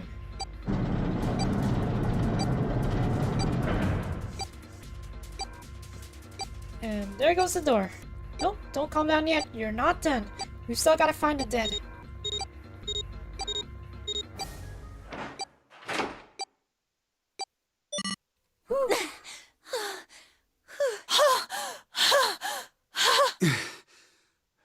Everyone's just out of breath. Shit. Looks like we made it, huh?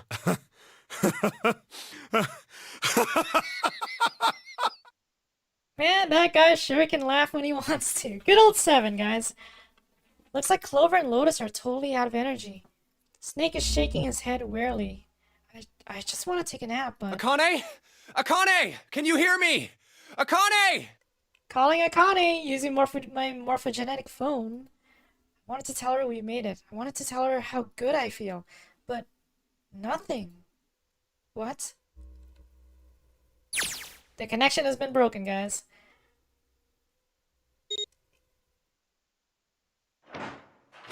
Oh, and this is Akane vision. So in this one, Akane escapes. The door opened. Standing in front of it was my brother. Akane! Oi! I cried his name, even though my voice was almost gone from screaming, and leapt into his arms. Oh, Akane! I buried my face in his chest and cried again. I cried and cried and cried. The steady thump of his heart in my ear made me feel like I was home. Its beat was almost like a lullaby. I wrapped my arms around him as far as they would go and held him as tight as I could. Just to be there felt like a miracle. I hadn't felt the warmth of another human body in what seemed like an eternity. I just wanted to stay there in his arms forever. But I couldn't. The moment I passed through the door, my bracelets had begun to count down to death. I leapt away from him and looked around. The door had already closed. I spotted the dead only a short distance away. It took me only a moment to get to and scan all the bracelets. I left the ones Hongo and dropped on the scanner panel. That was it?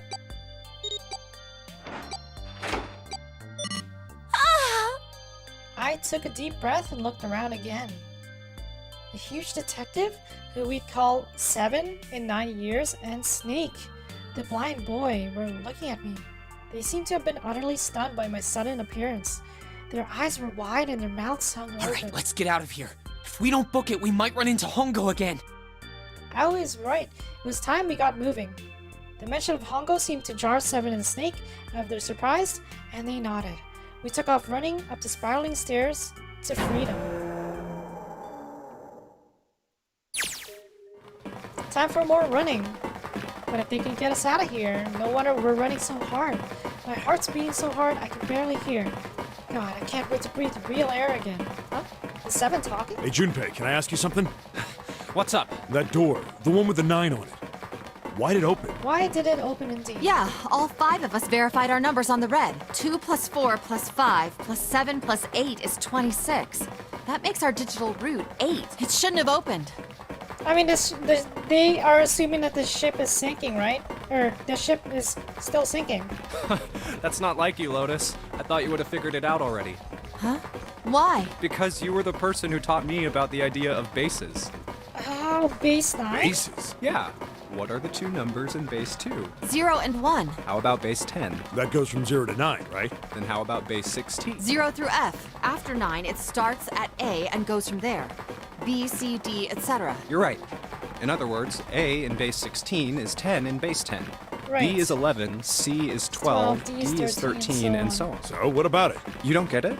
What if we keep going with that pattern? What if you go way past base 16 all the way to base 27? Base 27? Yeah. Well, the numerical digits are the same, so I guess you'd add alphabetical digits. Right. E is 14, F is 15, G is 16. H is 17, I is 18, J is 19, K is 20, L is 21, M is 22. N is 23, O is 24, P is 25. Yeah, and? What comes after that? Q. 26! So it wasn't a 9. It was a Q. And what does that mean? That wasn't a 9 on the door. It was a Q! A fucking lowercase q! Yep, that's pretty much it. I guess to put it another way, you could say that it was a 9 in base 10, but a Q in base 27. Right. Time for more running. God, my thighs are killing me. I swear any moment now I'm gonna tear a muscle. I feel like every single cell in my body is dying for air. Damn, every breath I take is a chore now. I feel like the lungs are gonna burst. Maybe just a short rest. Whoa, whoa, whoa, Junpei, is this Junpei's vision? Nope, can't stop. Don't have time. Come on, legs. There can't be many more of these steps left. Let's run, run, like a bullet down a rifle barrel. Like a tornado cutting through a sea of clouds. I feel like we're running along the back of a giant, coiled dragon. Finally.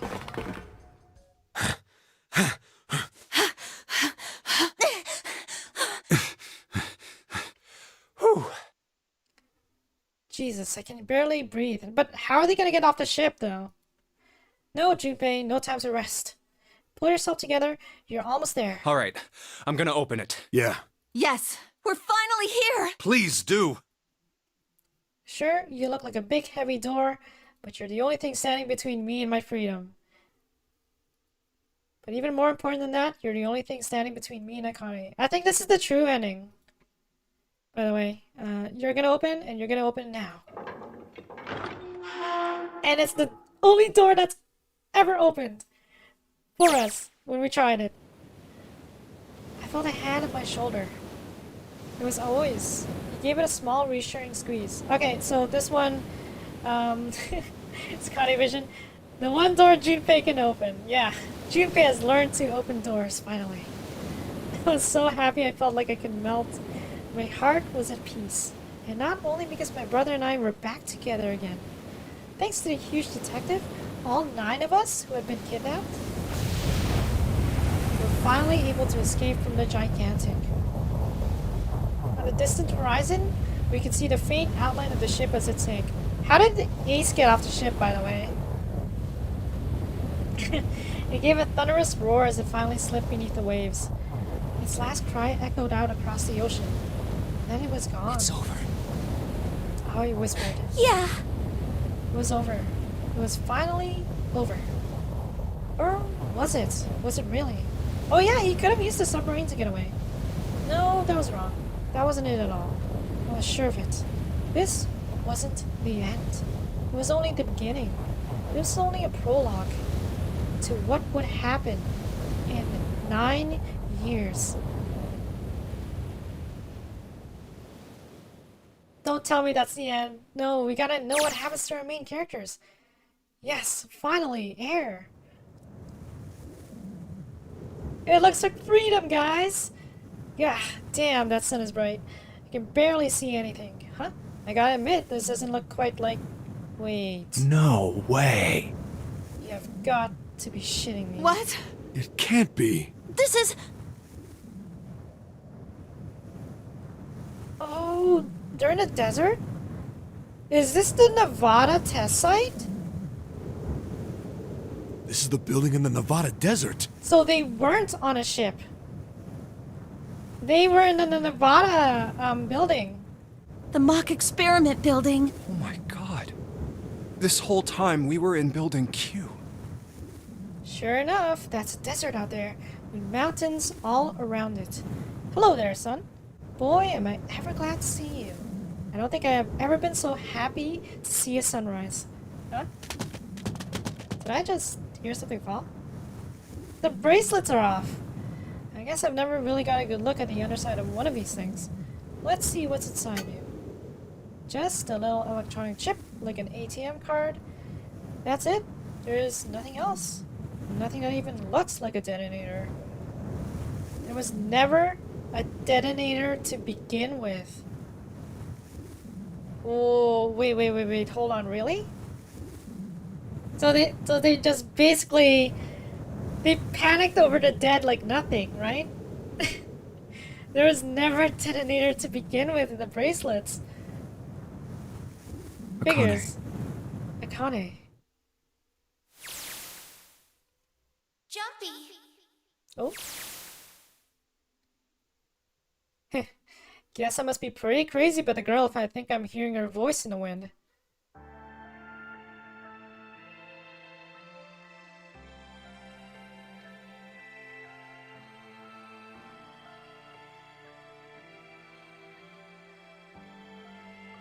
What? That's it?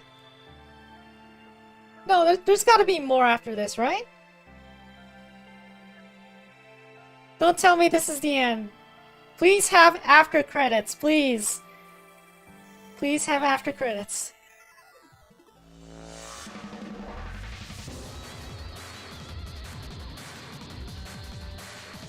I guess they die in the desert. No, I'm pretty sure they can survive. At least they're not on a sinking ship, right? I don't think that's the end. I think there's after credits, for sure. There's no way that this is the end. What happened to Ace, though? Where did Ace go? Where did Santa go? Will we meet Akane now, right? Also, guys, just keep in mind that we're still gonna continue this series. There's 2 other games after this, which is gonna be Zero Escape, Virtue's Last Reward, and Zero Escape, Zero Time Dilemma. So, if you're looking forward to more Zero Escape, we're gonna play more of this for sure. Yeah. I'm pretty sure there's after credits here, so yeah. I think there's a short epilogue after the credits, but you're not getting much answers there. I still want to see the rest of the story, even if it's just like a little bit, you know. See what happens to our characters at least.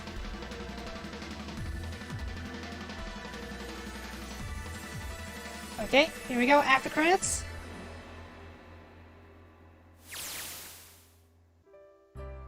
Are you okay?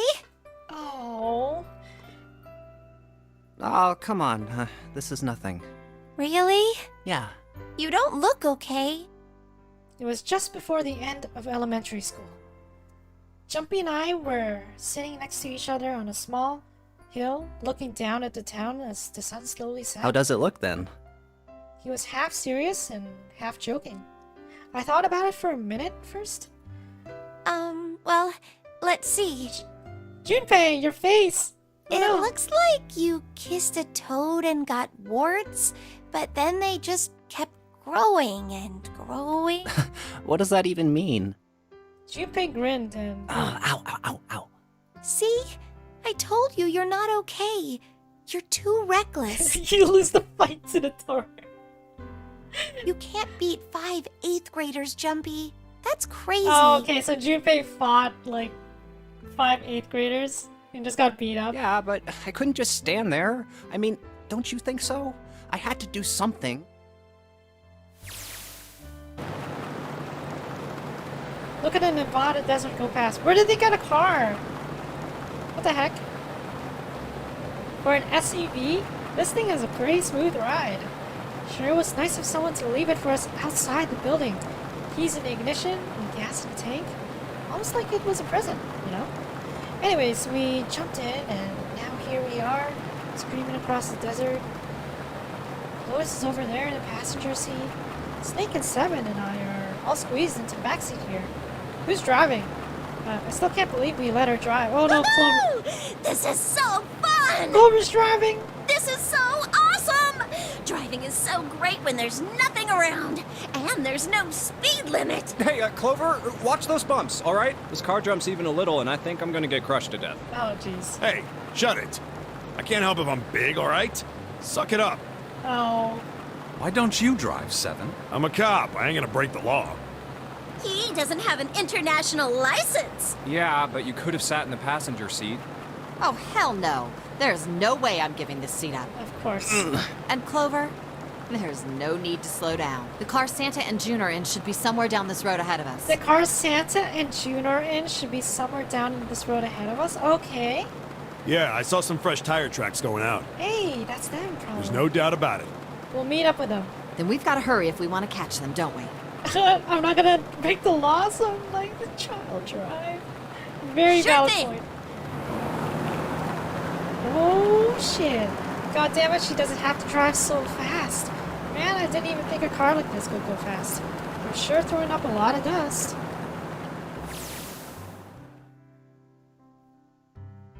It was a couple of hours after we'd run into the junior high students. They'd been hiding in the bushes on the back of one of the hills, drenching a kitten in gasoline. The moment we saw what they were doing, Jumpy ran up to them, furious. Hey! What the hell are you doing? Then he jumped on them. He quickly scooped up the kitten and tossed it to me. I caught it and ran up for the police station as fast as I could. Help me! Officer, please! You have to come with me! The policeman and I headed back to the hill. All we found was Jumpy, sprawled on the ground with a face covered in big, swelling lumps. You couldn't run away after you threw the kitty to me? I asked him. He stuck his tongue out through the hole in his mouth where a tooth had fallen out. Yeah, I guess I could've... Then why didn't you? I didn't want to. I wanted to beat him up. Beat him up real good. Oh, Junpei's a good guy. Because of what they were doing to the kitty. Oh, I can never hurt like a harmful kitty. Yeah, that too, but I think they were the ones behind those murders our first semester. Remember? Oh, you mean the bunnies? Yeah, the bunnies. He plucked some grass from the ground and tossed it into the wind. They asked me what elementary school I was from, so I told them. And then they said they'd do the same thing to you that they did to the rabbit. I couldn't forgive them for that, so I... Hey, there's still some stuff I don't get. Oh, of course they probably don't know any more than I do. Like Ace. Well, I guess I should say Kentaro Hongo. Why did he create the Nonary project? Anybody? Any ideas? Why don't you ask him yourself? Why don't you ask him yourself? Well, yeah, I guess I could. He's still in the trunk, I assume? We have Ace in the trunk. So Ace is still alive. Yeah, he is. Still tied up, I'm assuming, with his mouth taped shut. His eyes just look empty. No emotion. He looks like he's just given up. I wonder if he even cares what happens to him anymore. Hey, were you listening to us? Yeah, go ahead and try to pretend you weren't, you old bastard. Let's get that tape off your mouth. Come on, I know you were. Answer me. You could at least look at me when you talk, man. I only wanted to see the faces. Human faces. You only wanted to see the faces. I thought if I could gain the ability to access the morphic field set, then perhaps I could see faces. So he did the Nonary project. He created the Nonary project so that he could cure his prosopagnosia? By peering into people's minds, you could understand how they were processing the expressions of others. That's it? Yes. if you want to put it simply, but if you are looking for a more philosophical answer, I can supply that as well. You see, the human collective consciousness... Can you tape his mouth shut, please? I think that's enough out of you, pal. Time for the tape to go back on. Thank you. All right. Thank you, Jinfei. So what's your second question? You said there were some things you didn't get, didn't you? Well, somebody's a little nosy. Well, my next question doesn't really have anything to do with you two. This is for you, Seven. It's about the whole Alice thing. What's the deal with that? Well, you see, 9 years ago, after I escaped from the Gigantic, I kept going after Hongo on my own, hoping I'd catch him when he finally slipped up. And during the course of my investigations, I learned a lot more about the Gigantic. I also found out about Bourdain and Alice. You're not really answering my question. Was there actually a girl who wouldn't melt at room temperature? Sounds like Hongo has something to say. Alright, fine. I'll let you talk, but you gotta behave. What? Alice doesn't exist. 9 years ago, I found Alice's coffin behind the library on the bottom deck. There was nothing in it but the root of a peculiar plant. The root of a peculiar plant. My research determined that it was a member of the genus Mandragora, of the family Solanaceae. I was able to extract a particular alkaloid from it. I used that extract to create Soparel. Oh, so he used that to create Soparel, which is the anesthetic that Cradle Pharmaceuticals is a flagship of? Its creation was a tremendous boon to my firm, and we grew rapidly. Put the tape back on. Shit, this is gonna go on forever. Tape's going back on, Hongo. The rest of my questions can wait a bit.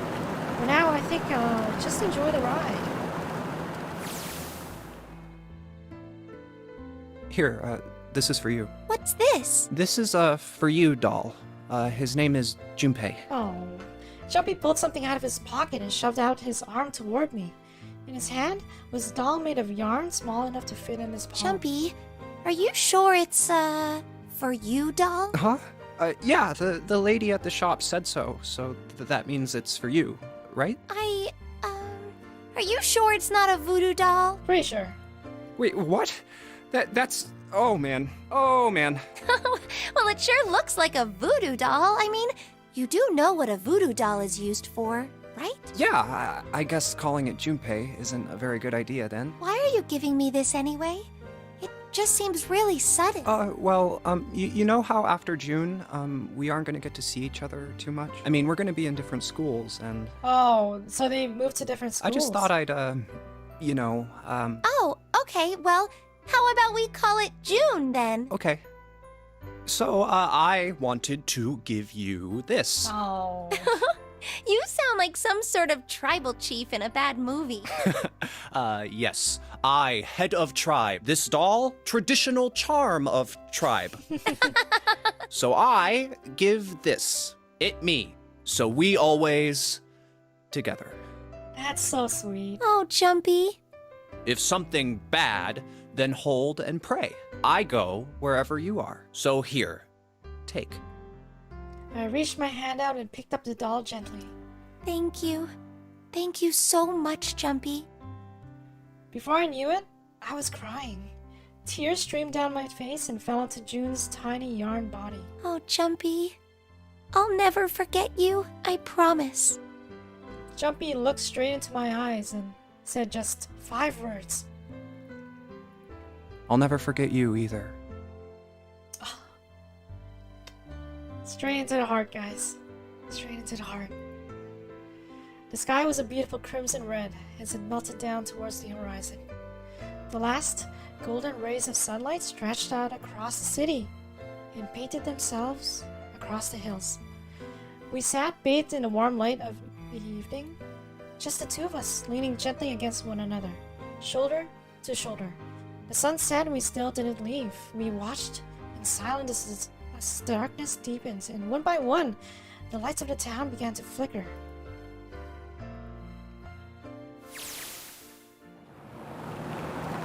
There's still one thing I don't get. To be honest, it's the biggest mystery as far as I'm concerned, and also the only one that's really important. It has to do with June and Akane. 9 years ago, she died in the incinerator on a Gigantic. But she's still alive now. It's June. But how? Was it because I tapped into the morphic field set and saved her 9 years ago? Alright, let's say that makes some kind of insane sense. If I did that, then how do I make sense of what Seven remembers? Snake makes sense. He's blind. He couldn't have seen her body anyway. But Seven, he said he was sure he saw it.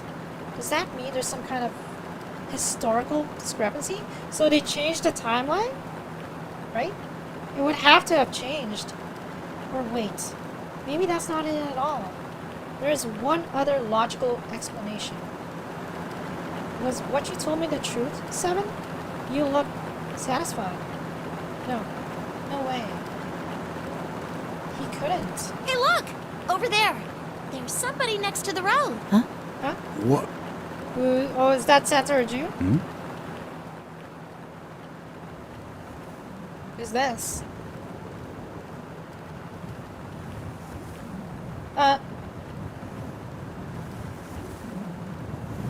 Wait, what? Alice? The burning gaze of the Nevada sun pounded down on her head. The desert around her rippled with heat.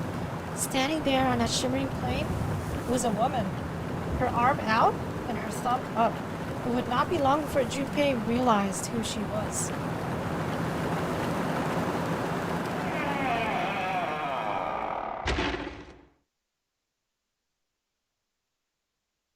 End.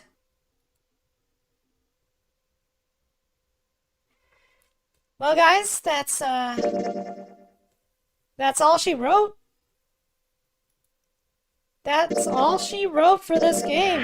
Yeah, thank you guys for sticking with me here. That was quite the adventure, wasn't it? Keep in mind, I think we're still missing one ending, but I don't think we're even gonna get it at this point. But yeah, so that is the end of Zero Escape. Thank you guys for watching, and we will continue the series again. Probably not this Friday, probably next week on Monday.